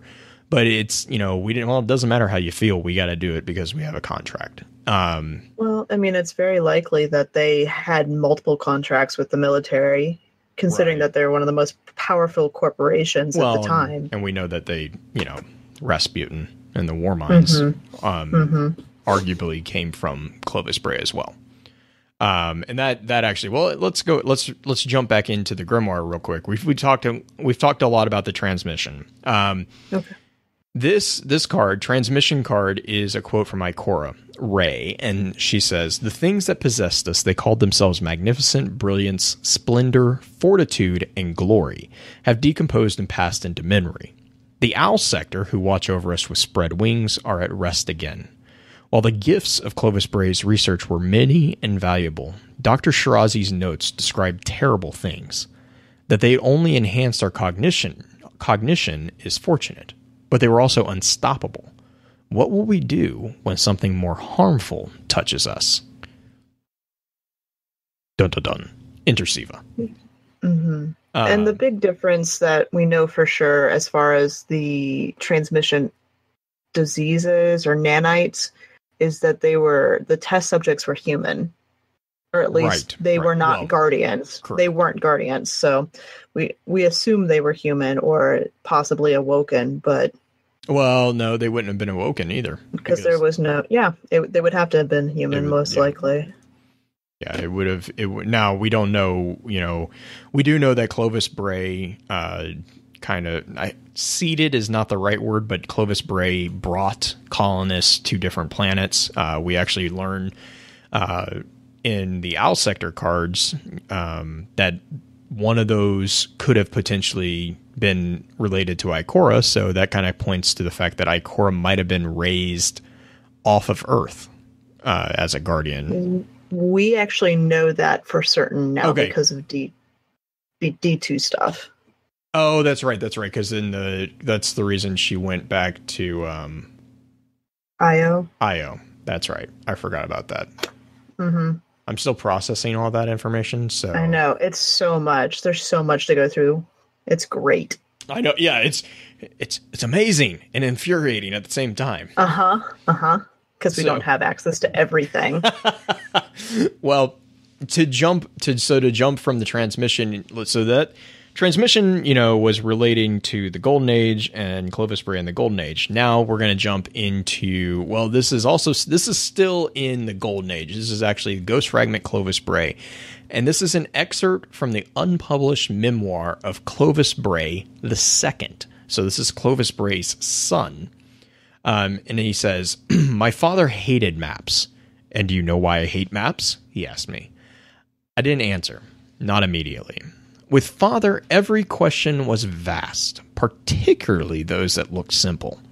And simple questions deserved as much insight and wisdom as could be brought to bear. With that in mind, I said nothing. Why would my father hate maps? One of his collaborators came into the office. Father didn't have employees or assistants, and for that matter, he didn't have heroes either. Every person, living or lost, was a collaborator, and that included his children. "Clovis," said the visitor. Father heard the woman, but he was watching me. The woman was pretty, and I was 16, so I looked at her, smiling enough for both of us, and she threw in an appreciative wink my way as she described test results from the last 5 billion runs of our AI initiative. Out on the Martian desert, my father and picked collaborators were building housing too cold for this universe and too swift to be real. And I was a 16-year-old boy smiling at a pretty woman. My father thanked her for the update and she left. Just as I feared, he never looked away from me. I don't know why you hate maps, I admitted. With father, ignorance was never the worst crime. What was awful was pretending to have insight and wisdom where neither existed. Maps end, he said. I nodded just a little. Maps insist on having borders and edges, or the table falls away, which isn't the way the universe works. It doesn't, no, I agreed. Then he asked me, "So how does the universe work?" I pretended to take my time considering various smart answers, but I ended up using my first impulse. "Effortlessly," I said. He laughed, which wasn't uncommon for my father, but it was heartening to hear just then. "What else can you tell me?" he asked. The universe is infinite and probably in multiple ways," I said. Then I listed a few examples. The census of stars, the many worlds principle in quantum mechanics, and the endless measure of tiny realms hiding inside every grain of Martian sand. Father nodded. The smile died. Then he said something ominous, although I didn't appreciate at the time. "The universe is someone's map," he said. "Is it?" I muttered. "Yes. Oh, yes. And what we're doing here, we're reaching beyond the boundaries, out into the unknown. And we pull back new colors to put on this map that can never, ever let itself be finished." I nodded, smiling, like the good son. But I was 16, and my thoughts were mostly about the pretty woman who had winked at me. I'm just going to be 100% blunt honest. That card reads Cade so badly. And there is nothing to back it up. But like I don't know. The take time and the smart answers instead of the smart aleck answers. Right. I mean, it's just, to me, that entire, like, oh man, like that entire thing. Yeah. It would be so sad if it was Cade. Oh yeah, it would be. I mean, it'd be so tragic. It would explain a lot about Cade's personality, actually. But like, because the thing, like, because I read Cade in the card, things stand out that kind of like point to it. Mm-hmm. And that's one of the big things is everyone's like, well, if this was Cade's father, then how did he make himself an exo? Blah blah blah. Or how did he? He did all this and all this and. But I mean, honestly, the answer is right in what is that? The sixth paragraph. Mm-hmm. His father didn't have children. His father didn't have employees or assistants or heroes. He had collaborators. Well, the other thing we know is that Clovis Bray tried to basically live forever, or tried to make it to where somebody could live forever. That was a big goal of his. The Sisyphus We know project. that. Mm-hmm. We don't know that for sure either, but I'm pretty sure the Sisyphus project was, other than being an amazing minion ring, which is like the only reason I would want to play a warlock is so I could have a minion ring. I mean, seriously, okay, if you don't know what I'm talking about, go to Ishtar Collective and type in Sisyphus Project, Sisyphus project, and you tell me that is not a freaking minion. I won't be able to look at that, and I am glad I don't run Warlock most of the time, because if I were to wear that, I would just do the banana song over and over. I know, right? Mm-hmm. Oh my gosh. It's so great. And then I love it because it's that hilarious little image. And then there's also like a huge kind of trivia connection to Clovis Bray and Sisyphus that I'll talk about here in a second. Right. That I like, the more I think about it, the more it's like, I actually kind of think this is a potential like parallel here. Well, it's definitely the trope of the scientist who pushes beyond the boundaries. I mean, it's the Frankenstein trope in some respects. Yeah. Well, yeah, especially with the exo, right? Yeah. Mm-hmm. I definitely think that's the case. So, I mean, the other thing is here, I know Mylan, I'm gonna, again, I'll link this as well. Mylan does a pretty good video on Clovis Bray. He did the Clovis Bray video that I'm going to link. He did that before Rise of Iron, or right before Rise of Iron, or right like immediately after Rise of Iron dropped. So some of the things there are assumptions that he made. There's very few minor little things that we actually learn later that are not correct.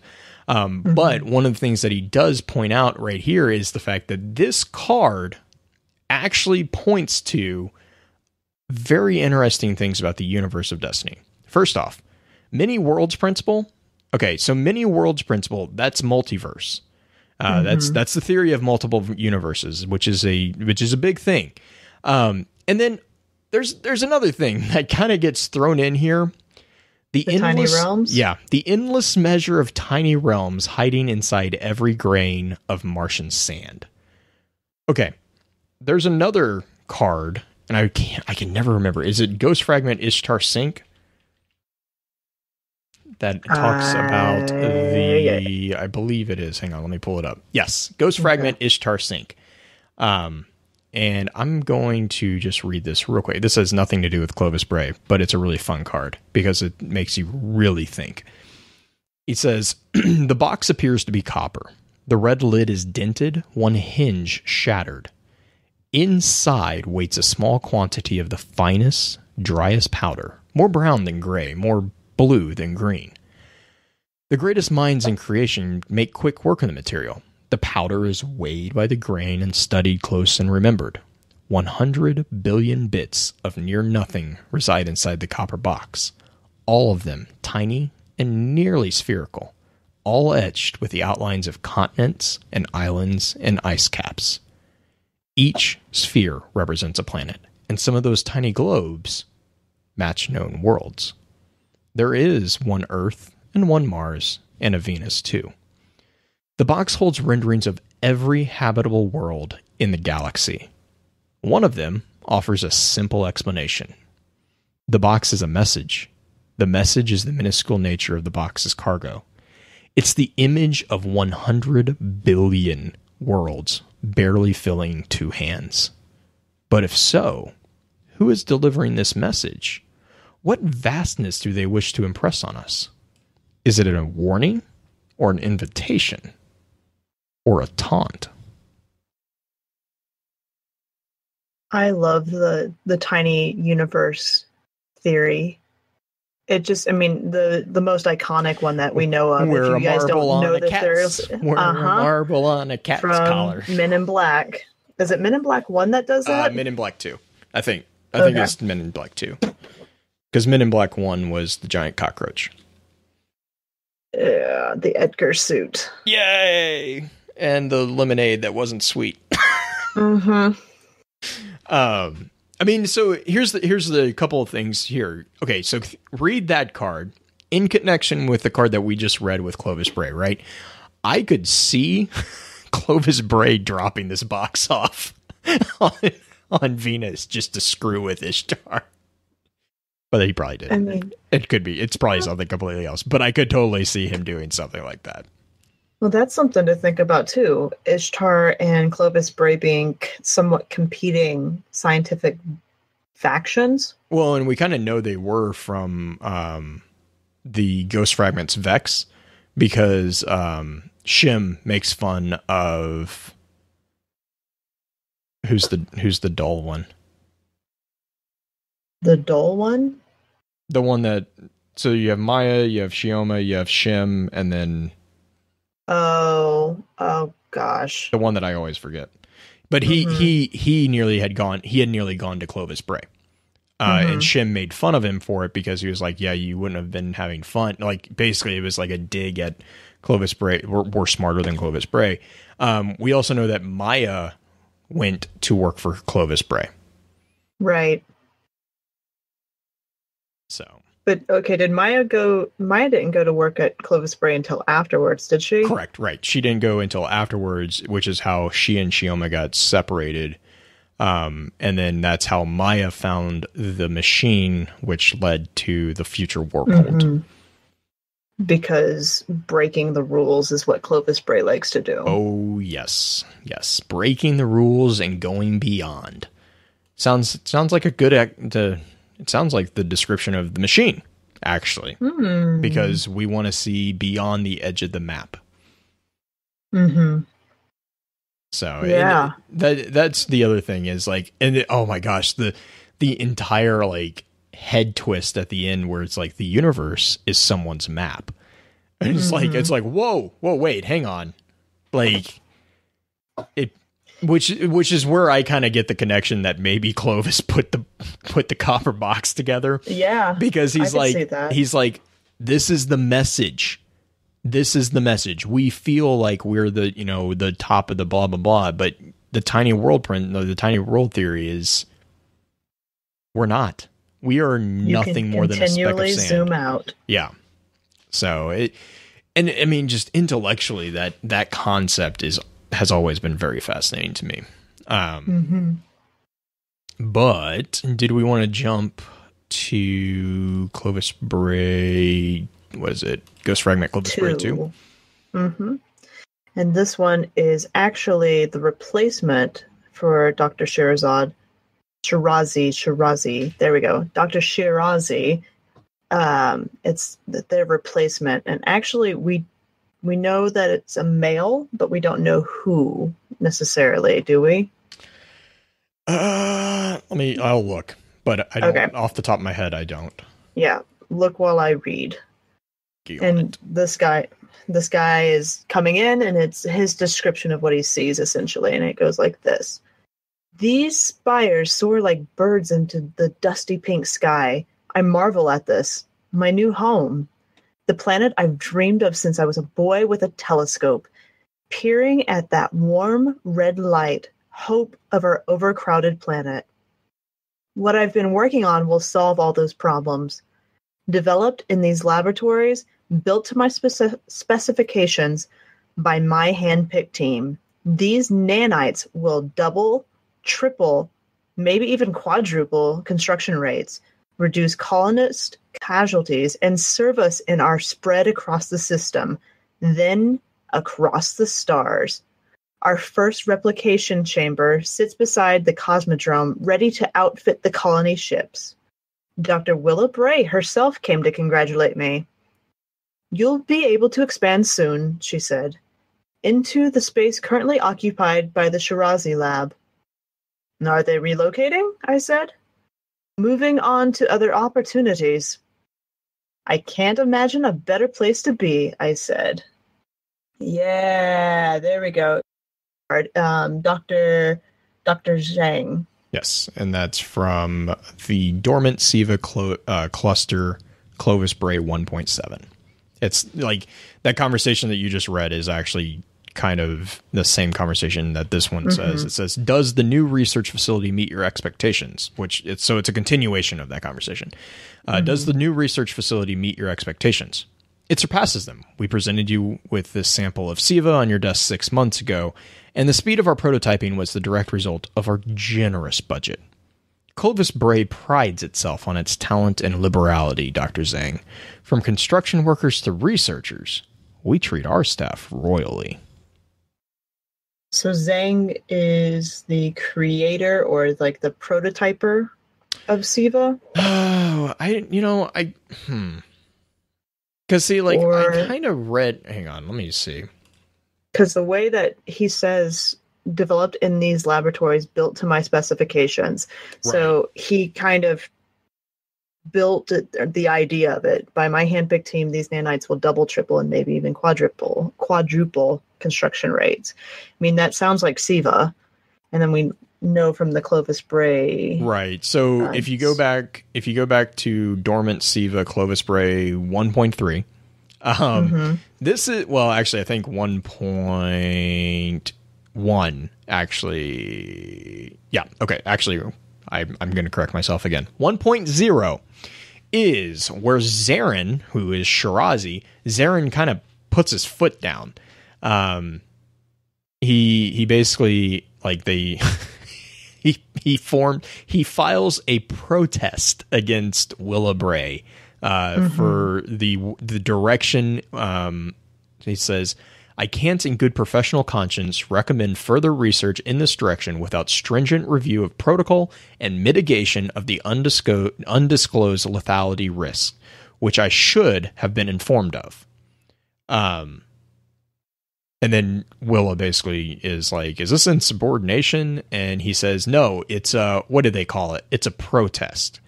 And then it goes on and she says, you have no history of subversion, blah, blah, blah. Where did we go? We screened you very carefully. This is where it starts getting a little creepy. Weird.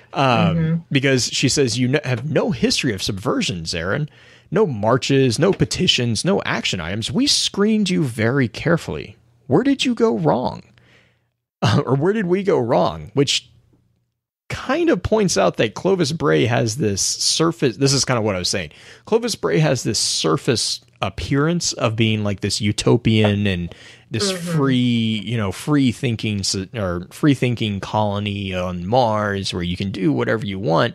What they don't tell you is that there's a logarithm that decides who they approach. So it's not you do whatever you want. It's the people that we know are going to do the things that we want them to do. Those people can do whatever they want. Anyone else we don't invite. Well, they want people that's not going to question them. Right. Which is they're wanting. Right. No, go for it. I was going to say that's where the whole transmission subjects come from. And so the idea that the transmission subjects that were somewhat tortured within the project and everything changes the heart a little bit of Zarin. And and then in 1.2 is kind of where you start to see the coldness of Willa. She says, I understand your concerns. You're a good researcher, Zarin. Your work here has been deeply appreciated. And he's like, wait, so you'll listen? You'll cease this line of inquiry? Oh, on the contrary, we'll take your valuable findings and run with them. Your work will live forever. It's such an ominous line. Like, I can't read that and be like, well, Zaren's gone. Well, that's the whole point of the very first card we read, is the fact that your grandchildren will make sure that your ideas and your projects merge with something that we want. Right. And they will live on forever. And then 1.3 is where it's like, strictly speaking, Zaren, your participation isn't necessary. We also learn in that one that they were doing the experiments at the same time. So what that tells me is that they had already been approached by the military. Mm-hmm. So they were doing military experiments in parallel to the colonization effort. They were approached by Exodus Project, which was ran by the military. Yeah, so that was that Lin Lanshu? Lin Shu, who was a general in the military. Mm-hmm. So I mean, it was a military contract, and she was also Shin the Flying Squirrel. Was that the Flying Squirrel one where where she's like she snubs her nose at Rasputin? Mm-hmm. Pretty much, it was. I like her, but I definitely see she's very very militaristic. And then let's see. 1-4. 1-4 is when Zaren apparently, I think, is trying to hack something. So did you see the times on these unauthorized access entries? I do. Would you have any idea who might have been? Oh no, she's like, yeah. So like, she knows that Will has been looking. I get the feeling that Zaren got caught with his hand in the cookie jar, basically, because he was accessing things that weren't for him. And then all of a sudden, 1.5, Zaren's gone, and Zhang's here. So, and then like, what was it? Full functionality of the test nanites and our 200 tasks, blah, blah, blah. They'll be what Clovis Bray is remembered for hundreds of years from now. All that's left is construction of the replication chamber, which is in the Cosmodrome. I know that was a question in chat. Really quick. This is an excellent point. People were asking, okay, SIVA was developed on Mars, so how did SIVA get in such quantity? How did SIVA get it to Earth? Like, even if someone had carried some SIVA, it can't replicate. Thank God it can't replicate, because that would be Stargate Atlantis all over, and that's a terrifying aspect. But anyway, so they can't replicate. They just construct. But what we have to remember is that they built a replication chamber in the Cosmodrome as part of the Exodus project. Well, they built the replication chamber that we know of. There was the only one that they had. I think they finished. I think they were they were going to initiate more, but the full replication chamber was built on the Cosmodrome in conjunction with the Exodus project. And I think they had actually initiated production, which is where you get one of the ghost fragments. Which one is that? Rasputin. Which one's the one that he's sending them extra solar? He sends the frame. He sends a frame with SIVA. Well, anyways, Rasputin sends some SIVA out of the solar system. Was that with Maya Lahadi or whatever? Yeah, it was. No, that's a different card. It was something red. I just went blank on it. But anyways, we know that Rasputin had developed SIVA and had programmed a batch of it for colonization efforts and had launched that prior to the entire collapse. We have a ghost fragment that actually is detailing all that, and it's the frames. It's from the frames point of view, because he's talking about the buzzing of the mites and everything. And so, okay, here's what I got Zaren and Zhang confused earlier. Zhang is the one that later comes back in and says, nope, we have to put a kill switch in this, because I read your notes. This is what I kind of get is like, I read your notes, and this is a really bad idea.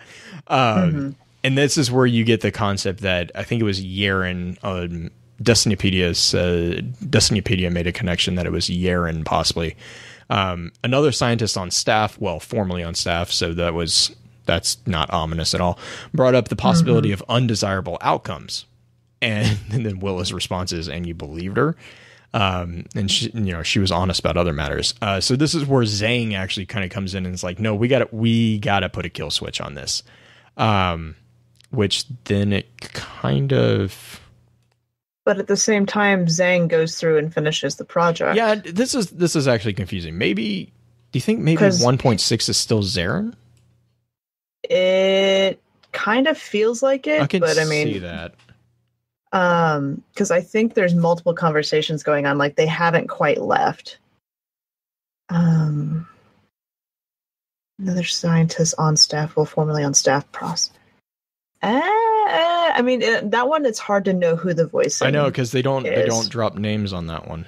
I mean, he might have, but he also, the other thing is he might not have been kicked off the team because he wasn't going to buck up against, since he got corrected by Willa. Mm-hmm. Maybe he just decided to follow through on it.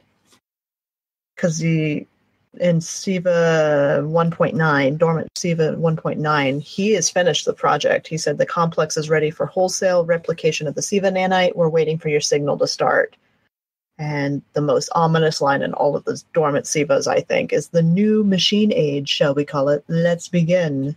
It's like, I mean, creepy. The thing is like, here's where I keep like internally having a debate. This is a debate that I'm still having, because when we learned about SIVA with the Rise of Iron and all that stuff, one of the things that they impressed, you know, the writers, this is outside of the game, one of the things that they completely and continuously impressed on everybody was SIVA does not have sentience. SIVA needs a mind to control itself. SIVA does not have sentience. Like, they said this over and over and over, and now all of a sudden I'm just seeing a lot of chatter about how SIVA has sentience and SIVA is going to come back and get us and blah blah blah. And it's like, no, but SIVA has to have somebody controlling it. It can't. Like, I mean, unless, now granted, this is if it develops its sentience, that would be scary. I would be very interested to see the argument of how it develops sentience, but I'm not going to say it's not possible. Right. I'd be very interested in that because that's just kind of odd. But considering that it doesn't think for itself or doesn't have any thought process, it just does the directive. Right. And it's like there's no like, okay, and Justin and I have had this conversation. I think it was on the SIVA episode. I view SIVA as basically a giant database. So it's storing the memories. Like, all these SIVA fragments that we get are just basically excised rows. If you do anything with databases, you know what I kind of mean here. It's basically it's just information that it's viewed as corrupted, so it gets rid of it to clean the table. Basically, it's deleted data.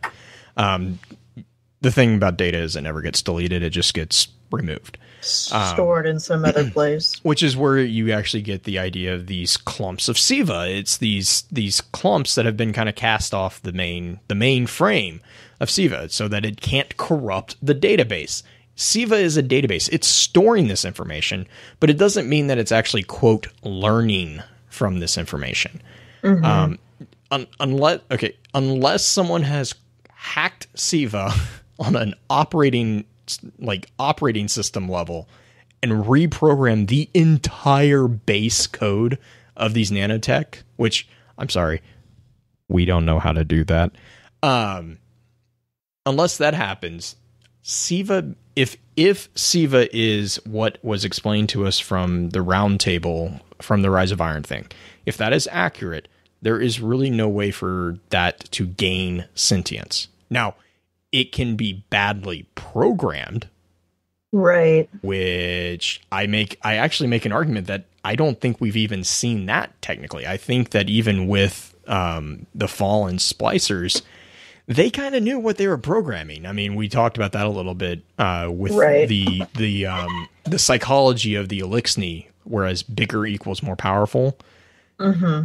Axis just wanted to be the biggest thing ever. Like, I mean, if you actually look at the replication chamber, it's a egg. He was incubating. He was growing. So, I mean, if you think about it that way, you know, that is, I don't know. The other thing is, it's a video game. So I am completely leaving the door open that, like Shay's saying in the chat right now, is like all the information that it gathers and adjusting functionality. Yes, suddenly you could, make a hop skip with space magic and say that there's a sub-sentient evolution. It's very possible, but in some ways I'm going back to like the storytelling aspect of it, and it is the be careful what you wish for. Yes. Yeah. That is, it's that trope. It's the be careful what you wish for trope, because whatever you tell it to do, it's going to do it until you are tired of it. Oh my God. That's why I love it. I love it because it's like, it's, hey, you don't know what you're doing programmatically. I'm going to kick you in the face. Yeah. Like it's every programmer's dream. As a teacher tool that, like, if you have a kid that's doing something that annoys the crap out of you, you make them do it over and over and over and over. So, like, kids that jump up and touch the top of the door frame, you have them do that like 100 times. They won't do that again. Or if they do, just keep teaching them that, no, this is going to get painful, and I'm going to make you do this many times each time you do it. I may have done that as a teacher. To take it into a more mature description, the Punisher actually does that to one or two of his. Oh, yeah. Here, hold this. Oh, what is it? It's an activated trip mine. Don't move, because it'll blow up as soon as you move. And then he just leaves. Mm-hmm. That was one of the... I think that was Welcome Back, Frank. He did that. I was like, oh, those things are heavy. Oh, that's not good. So... Yeah. So yeah, okay. So there is a bit of a Siva dive. I know you can't really talk about Clovis Bray without getting into that. We did the Wrath of the Machine breakdown. We get to go into the fun part. Oh my gosh. Part that I know you've been ready to dive into. Project. This thing, I was writing this up. So okay. Let me explain why I'm kind of excited about this. First off, it's Greek mythology. And so it's already is kind of a fun fact. Second off, this actually has a sort of it's a secondary connection to Thanatos, who is the Greek personification of death. And Thanatos is a very fascinating figure within Greek mythology, especially from a psychological standpoint, because of the personification of death. It's very telling of that society. So anything dealing with Thanatos is always really, really interesting to me, just because it tells you a lot about the society and how they kind of perceive the concept of the terminal point of our existence. So the Sisyphus project, which is the item that we were talking about, the minion ring, the Sisyphus project is a warlock artifact that I'm looking at it now. I'm just like, be-doo, be-doo. Anyways, so sorry, I should not have pulled up the image. It says Clovis refuses to back down. Meanwhile, the others have taken to calling it the Sisyphus Project, and this is taken from laboratory notes found at a Clovis Bray facility. Okay, so this is oh my gosh, this is so amazing. Okay, so Sisyphus, to kind of let's step back and let's talk about Sisyphus from the Greek mythology for just a second. There's a lot of parallels between him and Clovis from what we know, and I'm going to kind of lead into that as well. So Sisyphus was a king. Sisyphus was known to promote navigation and commerce, and was also known as someone who violated xenia, which is a concept in the ancient Greek world of hospitality. This is basically the generosity and the courtesy shown to those who are far from home and or associates of the person, bestowing what was called guest friendship. So this is guest friendship is basically if you have someone enter your home in the ancient world. Having someone enter your home was a very, very important thing. It was a very ritualistic thing. And usually when a guest entered your home, they were under your protection. And that was a very, very big deal. You can also see this kind of in regards to sanctuary laws within the medieval times, within sacred spaces such as cathedrals, the concept of sanctuary is kind of an extension of guest friendship, because you're in a divine being's house. You know, in the case of cathedrals, you're in God's house. So you are under God's protection. You are the guest friendship. That guest friendship extends to you as being as part of that relationship, which is kind of the basis concept of the entire idea of sanctuary. So this is a thing that is, or it is enforced by the gods, especially in Greek, and especially in the ancient worlds. This was a very, very big deal. So the rituals of hospitality created and expressed a reciprocal relationship between the guest and host, expressed in both material benefits, such as the giving of gifts to each party, as well as non-material, such as, you know, protection, shelter, favors, or certain normative rights. So Sisyphus was known as someone who commonly violated Xenia by killing travelers and guests in order to maintain what was an iron fist rule over his country. Basically, he would lure people in. He would lure people in via the idea of promoting a navigation or pushing, you know, commerce and all this, and then he would kill them if they questioned them. So that's Sisyphus. And I'm gonna come back to Sisyphus in just a second, because there's a other connection there as well.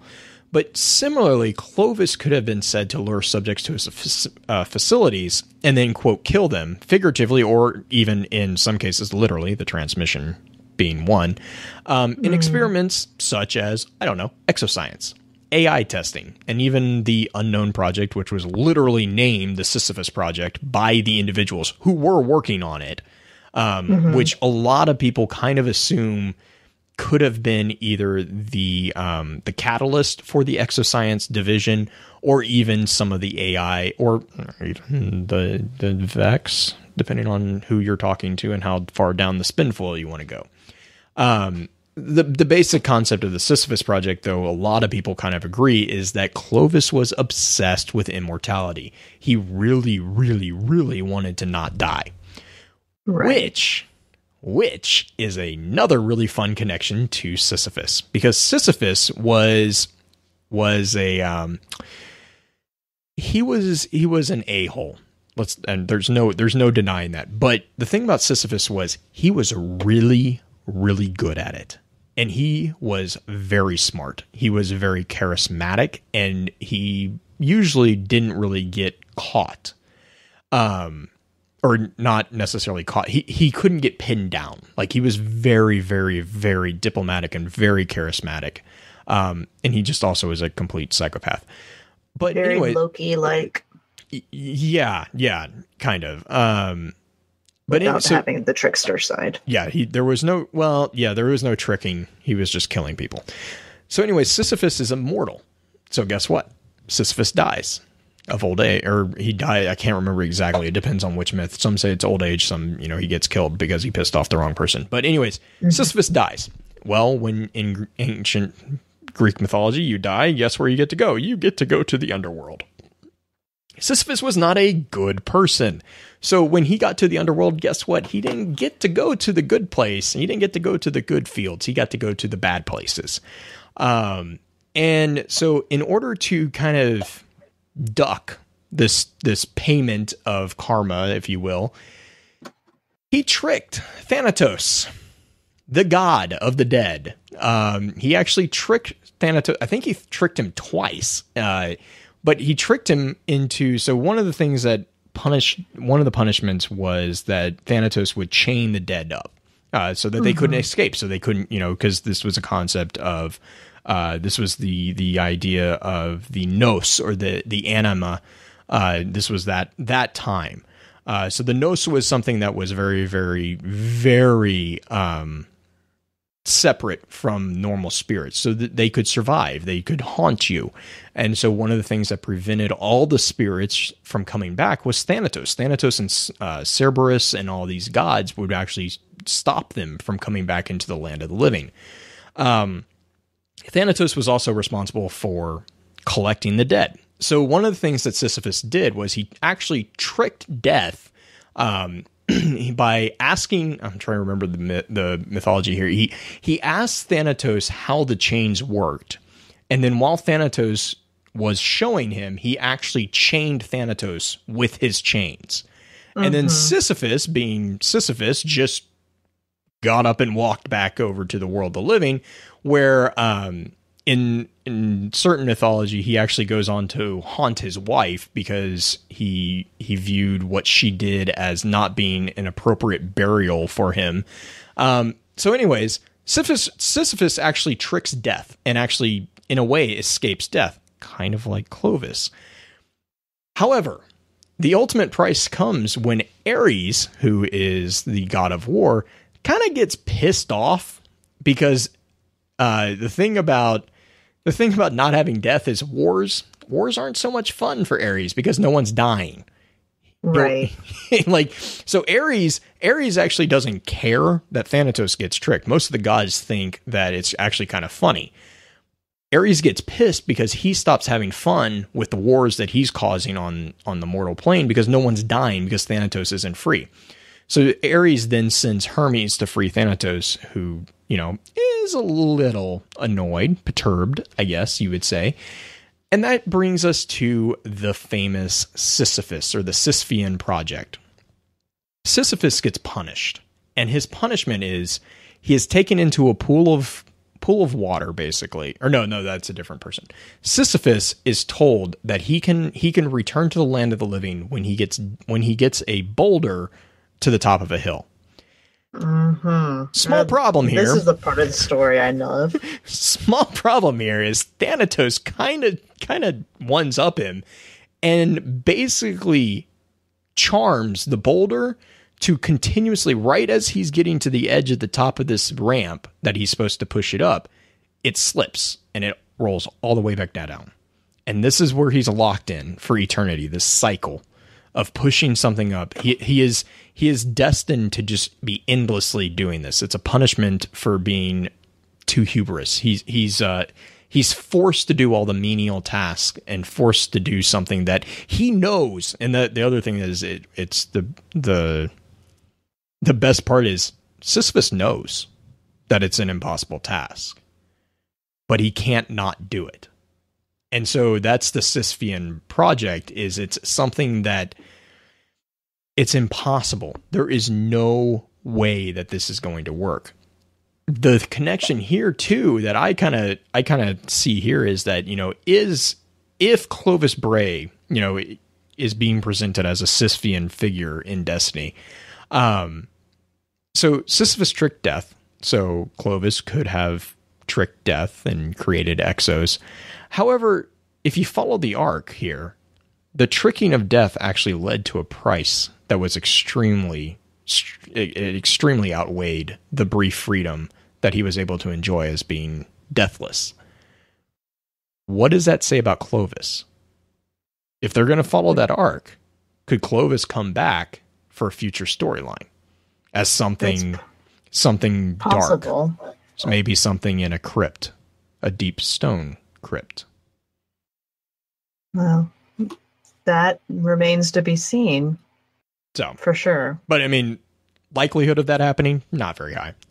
It would make me kind of probably die of happiness, but I think that would be a really cool little bit of a nod to the Sisyphean myth is like, oh yeah, the raid, if whatever they do a raid in the Deep Stone Crypt, if even the physical Deep Stone Crypt is a physical thing, or one of the facilities, whatever. One of the bosses could be an AI, a corrupted AI of Clovis or something like that. I think that could be an interesting twist. I know, so I took a lot of time because I got really excited about the Sisyphean connection. Do you want to talk about Clovis Bray the second real quick? Well, I mean, we kind of talked about him a little bit because the only card that we have about him is the one we read earlier, the Ghost Fragment Clovis Bray, where it's the son of Clovis Bray, and the suspicion that it's possibly Cade, not confirmed, but fun little suspicions at least, of the 16-year-old boy who's just thinking about pretty girls who winked at him. And After that, we have Anna Bray, which we are not entirely certain is actually a Bray, because she is the guardian who, if you remember the mission where you had to go and stand in the different pools of light that she created with her golden gun, and is it the Twilight Gap map? Yes. So that map over there where she creates that, she was actually a guardian. So we're not entirely certain that she was Anna, because if you don't remember anything from your previous life, how would you know your name? So she might have assumed the name. I have a theory on that, but yeah, the real quick theory, we kind of talked about this in chat too, because this is another thing that always comes up when you talk about Anna Bray, because exactly, you're like, wait, hang on. You're not supposed to know who you were. How do you know who you are?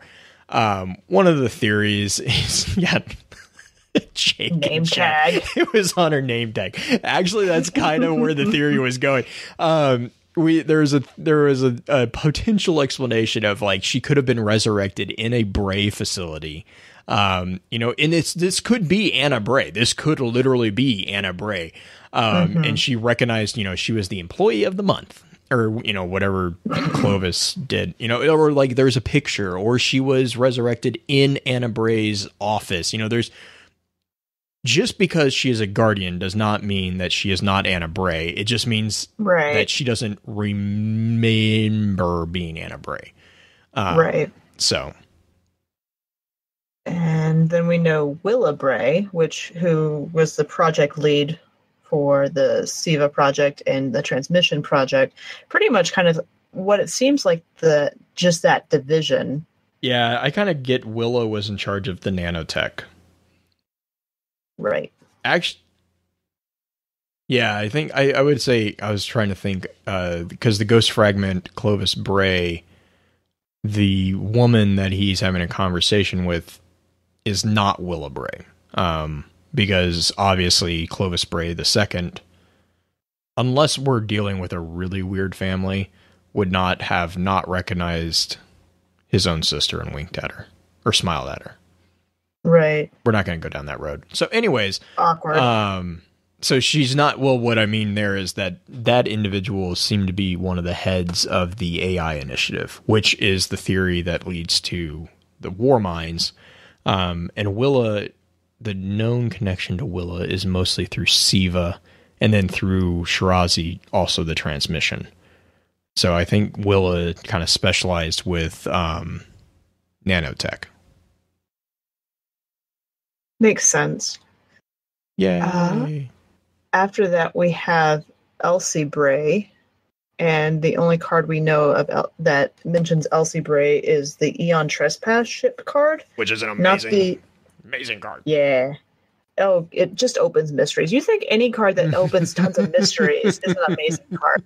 Because the card literally says, born from the mind of Elsa Bray 3 years before she disappeared. And it's like, disappeared? So 3 years? What? So this was one of the funnest, and I actually just remembered something about Willow, but I'm going to come back in just a second. This is one of the funnest theories on the argument of who the stranger was that I remember reading was Elsie Bray. It was Elsie? Yeah, it was Elsie Bray. Because what does Eon Trespass mean? It means trespassing in time. Right. And we know the stranger has a ship. Well, Elsie disappeared supposedly around the Eon Trespass, the original Eon Trespass. Because when you get Eon Trespass, you just get the schematics. You can't. I don't think you get actually the ship. I think you get the schematics first, and then you can build it. You can build it, but I don't think you ever. I don't know that 100%, but I'm almost certain that you never actually get Eon Trespass dropped. You just get the schematics, which kind of points to the fact that it could be the Eon Trespass that the stranger. I remember reading that theory and I was like, that's a really fun, like, little logic leap there too, actually. I also just remembered Willa Bray is responsible for engrams. Right. The programmable matter, which is what spawned the whole idea of the nanites. So like Willa Bray looked at relic crystals from relic iron on Mars, which, remember, that's where Clovis Bray's facilities were primarily located. And she looked at the inherent data structure storage capacity of the relic crystals on the relic iron. And from that, she was able to extrapolate and kind of back engineer the concept of engrams. Which engrams, so here, going back to my personal like headcanon of engrams are encased in glimmer. Like the what is it, the D20 that you get, because it's a 20-sided die. Let's just all be honest. You roll either a 20 or a 1 depending on what you pull out of it. Like the die shape, that's glimmer, but the engram is the information that's stored within that glimmer. So the engram, I in my head canon, this is just me, but I always kind of think of like having a small fragment of a crystal inside the center of the engram, and that's the data storage unit, and then the glimmer is what's used to create whatever's stored inside that data. Okay. Yeah, there's a card that it has to do with the project. I think it's the transmission project where they said something about figuring. It might have been something we read tonight, or it was something I was reading earlier today, about how they figured out how to stop the energy issue where the glimmer, or not the glimmer, but the engrams would lose power and forget what they were supposed to be. And so they would have to be charged again, which is kind of what the cryptarch ends up doing, is charging it to pop out the new item or pop out the item. Oh my gosh, that's so funny. I want a blank engram. That's all. That's literally from that comment that you just made. That's all that's stuck in my head. Right. It is. It's like little. It's jump drives. It's jump drives without a power source. Yes, they're crystal jump drives. Oh yes. How many gigabytes do you think are on there? Considering if it's a green engram, probably like 16 megabytes. Not even a gigabyte. Yeah, so Ghost, it's in good temper that it says the unique data static structure of relic crystals inspired Dr. Willa Bray to develop the first engram matter encryption techniques during the Golden Age. Is the one that's how we know that she was regarding the engrams. I'm trying to remember. I actually do kind of remember something about the data storage. Mm-hmm. That's gonna drive me crazy. Do you want to jump into Alton real quick, and I'll see if I can find it? It'll take me like 2 seconds. Alton is. We don't know anything about Alton other than apparently he was a author, and this is from the Meridian Bay card, and he says a great city is a place where man competes with the gods. So many philosophical problems with that. But anyways, so then it says, under the shifting sands of Meridian Bay are the ruins of the magnificent freehold, a testament to the glory of the Golden Age. Great secrets remain hidden in its crumbling towers. Yeah, that, and I'll be honest, like that quote is like bugging me, and it has bugged me for 2 days, because I swear there is another book that I've read that said, and it doesn't say that, but it says something like that. And it's not Utopia. I don't think it's Utopia, because I'm pretty sure it's not in there. But it's just that's been bugging me. Anyways, what do you got? Found it. What was it? It's actually from the Siva memory fragment. So it has to do with that whole line between Willa and Chen Lanshu. She said, we found a way to push our matter encryption technology even further, and says something, Siva doesn't expire, degrade, or forget. So it's kind of like that conversation that we read. Okay. The one that we read earlier. So it's talking about the programmable matter or matter encryption, which that's pretty much, if she's the one who designed our drops, essentially, don't blame the cryptarch. It's not the cryptarch's fault. Blame Willa Bray. Mm-hmm. I'm going to start a campaign to stop the hate. So year one, what I just heard there was year one players who will completely understand this. When you pull a blue from a purple, it was because Bray didn't program it right. It's her fault. It's her fault. All the anger that you've directed at Raul well, you can keep being angry at Ives because he's kind of he's a jerk. Yeah, he's a D-bag. But all the anger that you've directed at Raoul, that's not. Don't be mad at him. He's just trying to do his job, learning about Plutarch and German. There's a really fun after show comment there.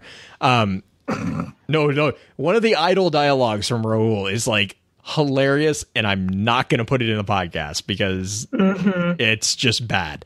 But he's also deprived of coffee. Okay, you guys need to be nice to him. And now he's probably on fire somewhere because Gary's mean. It looks like they're scrambled too. The engrams are. I'm just doing quick searches on engrams. That would make sense too, just because of the age. Yeah. Interesting. Oh, question. Okay, so there's a question about coffee in chat. No, this was a great find for Pins and I when we found this. There is an idle dialogue from Raoul that he actually backs up the idea of coffee. So we know that even though humanity has fallen, even though the darkness has come, we still have coffee. Survives. We still have coffee. So it's what keeps everything alive. Just be happy. It's also why we don't sleep. You still have coffee. I remember finding, it's one of his idle dialogues, and I remember finding that, and I was like, I literally messaged Pins, and I was like, don't worry, we're good. I'm done. I don't have anything to worry about. I can continue I've decoded to exist. destiny. That's funny. Oh, man. So I think, I actually think that's most of Clovis. I mean, obviously Clovis Bray, we could probably just philosophically, you could probably go on and on about Clovis Bray. Oh yeah. It's just a mess as far as philosophical, whether or not it was okay for them to do what they did. Ethics. We could talk about ethics with them. Well, and I was going to say ethics. I mean, geez, go read Utopia. It's, I mean, and you know, Machiavelli will be dying laughing at this because this is exactly what it is. It's Damo's going to kill me.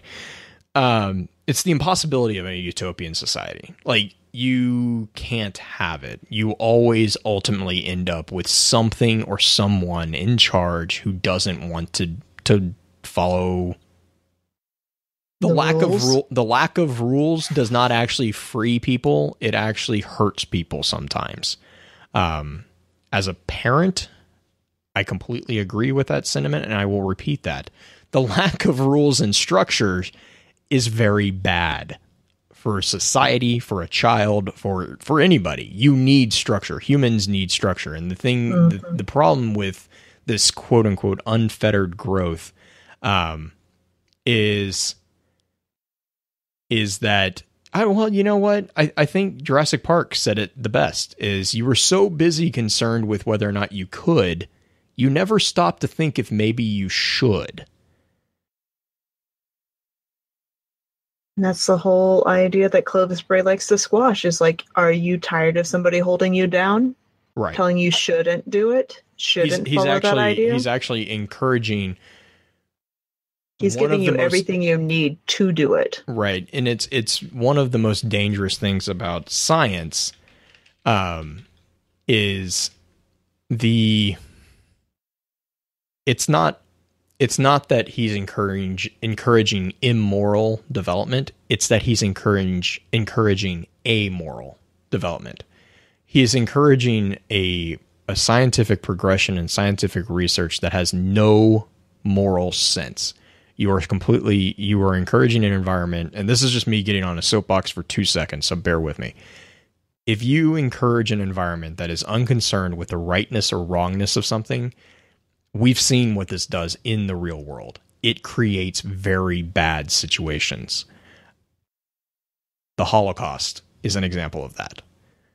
People who don't have a moral compass to guide them in what they should or should not be doing. And I'm not even going to say, like, you know, the whole, like, I'm not going to go down the road of the different moral debates. If you don't have a moral compass, that's even more dangerous, because you don't even understand, you don't even know when you are going too far. And when you have someone who is actively encouraging an amoral situation, especially with someone who is dealing with cutting edge technology, and the philosophical fallout of, or just the fallout, the psychological fallout. I mean, we see this actually in the Golden Age cards too, where they talk about the debates about mind forking, about, you know, the entire concept of exos, the AI. Mm-hmm. AI, I mean, if you sit down and you actually think about the logical conclusion of an AI system, you can't then turn around and say, oh, this AI is flawed, we're just going to terminate it, without also saying that you are killing a creature, because that's what it is. At a certain point, there is a level of, and, you know, I know I'm getting very close to a debate that is very, very dangerous, but there is a point at which people decide that there is life. And at that point, once you pass that point, that's when the morality comes into play. Actually, I mean, you could argue it comes into play. But if you don't have morality, if you don't have moral sense of what is right and what is wrong, again, your comment on what is right and what is wrong, that doesn't matter. The fact is you have a compass. If you don't have that compass, or you're encouraged to turn that compass off, that gets you into very big trouble. Well, yeah, and NPR did a article today about children psychopaths and the fact that it can be an actual a biological difference.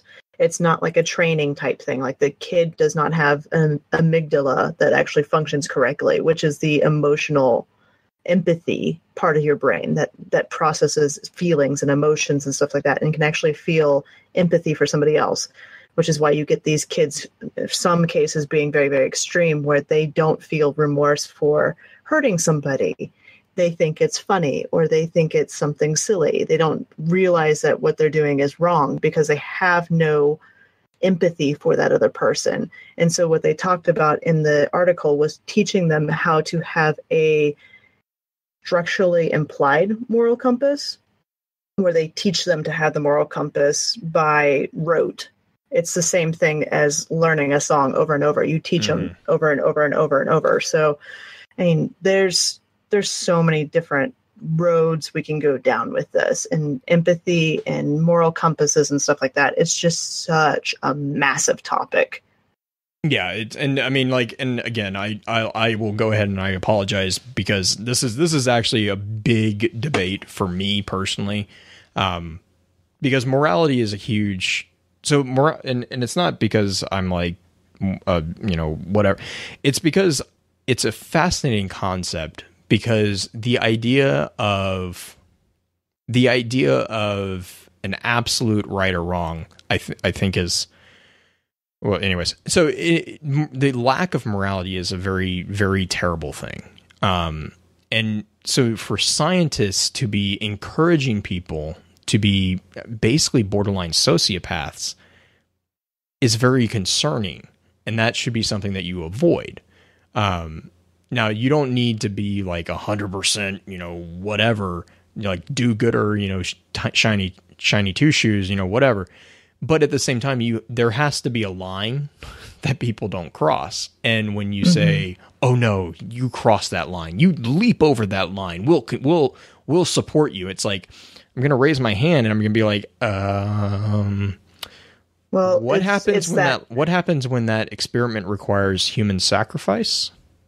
Right. It's the whole reason why Shirazi decided that, hey, this may not be a good thing because I'm actually hurting people. So Shirazi was not a sociopath or a psychopath or anything down that line. He realized empathy for the people who had volunteered for the project. Yes, they're test subjects, but they're people too. And right. And that's why I love the character of Shirazi, the little glimpse of Shirazi that we get.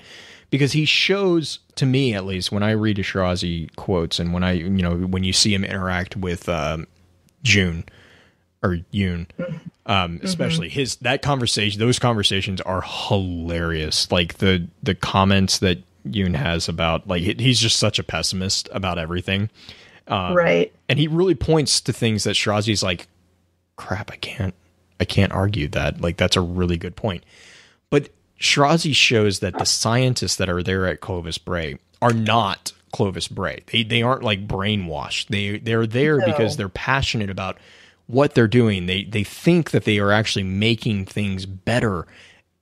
And that kind of, I mean, that's good. Well, the other thing, I mean, think about the card we talked about earlier where they were picking people based on certain criteria. Right, yeah. The fact that they didn't march. They pick people who don't get involved with social issues or don't have a big say or don't care so much of getting involved with those social issues. So they're not super into the fellow man, take care of the fellow man. They're more into the science of it, the knowledge, pure knowledge instead of human knowledge. Which, you know, is funny when you say that because the entire big thing that Clovis Bray calls all the people he works with are collaborators. Mm-hmm. So I just irony. We will go on forever on this topic. Yeah. Here's a serious thing.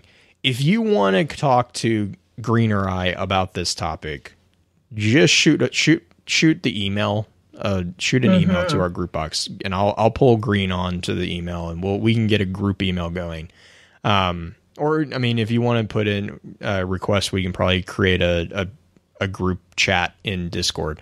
Because I mean, literally, I can go hours on this topic, but I'm gonna spare everyone because this is already gonna be a longer episode. Green, are you good to roll to shout outs and final comments? Sure thing. No soundbite for that guy. I keep forgetting if we have a soundbite. No. You know what? I need to do that. That's a good point. That'd be fun. That's a fun one because we have it for dispatches and stuff like that. Yeah. But Justin, stop talking. Soundbite. Speaking of Justin, my shout out goes to both Justin and Mel.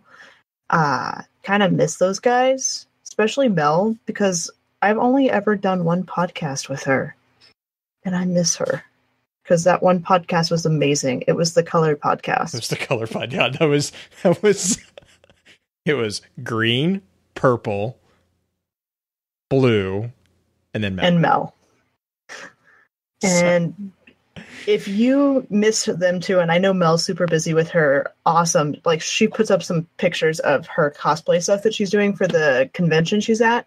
It's pretty amazing. Yeah. And if you haven't looked at her cosplay before, definitely go check her out on Wind of the Stars or at Wind of the Stars on Twitter and just shoot both of them a message saying that you miss them and that we talked about a lot of philosophical things and it was a little bit deeper.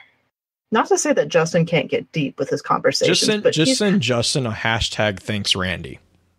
Yeah, he'll like that. Tell him Green's not as good at it. I'm okay with that. He has to be here because I'm not as good at doing thanks, Randy. And then shout out to Goose for joining us earlier for some D2 reveal talk. So send him some love as well. Although his contacts will be in the links. Yeah. We'll get all that linked up. I'm sure most people, if you don't know what DIM is, it's Destiny Item Manager. You need to educate yourself very quickly on that. It's a very, very nice app. And it sounds like it's extremely intense. Like the processes that they were talking, like he was talking before the show about all the stuff that they do. It's like, geez, man, that's crazy. So shout outs. What's up? I said, and you're a programmer. Yeah, no, it's just I'm just sitting there. I'm like, you have that workflow must be insane. But I mean, it is what it is. You just if you have people who are good at what they do, you're good. Which they do, by the way. They have an amazing team over there. Shout outs from me. Really just email topic for next week is going to be lore update on the city. So, we're going to talk about everything that we gained just before we lose it. And so if you guys have any thoughts, questions, I don't really need to know your concerns, but I mean, if you want to send them to me, I'll read them. About that topic, please be sure to send us an email on that or shoot me a message in Discord. I will gladly take it that way as well. And then, yeah, again, just big shout out to Goose. Thank you so much for spending, a bit of your time. I know you have a big deadline coming up on DIM. So we appreciate you taking your time out of your day to chat with us about Destiny 2 and about DIM as well. But, all right, let's go through the outro and then we'll stick around for a little bit for a shot or an after show. With that, we'll begin to wrap the chat up. Thank you again to those over on Twitch for coming to spend your evening with us. If you'd like to join us for the live streaming of the episodes each week, please be sure to give us a follow over on twitch.tv/FocusFireChat. Links to all our other sites can also be found with our episode archives over on www.focusedfirechat.com. Thank you again, Goose, for joining in on the conversation. I'll be sure to get your contact information up in our show notes for anyone who wants to continue chatting with you. And please, please, please be sure to email us at focusfirechat@gmail.com with any feedback or questions for our team concerning the podcast, and let us know how we're doing by giving us some feedback on iTunes as well. Also, make sure to check out our partner podcast within the Guardian Radio Network over on theguardiansofdestiny.com. So, until next time, focus your fire and may your light shine bright.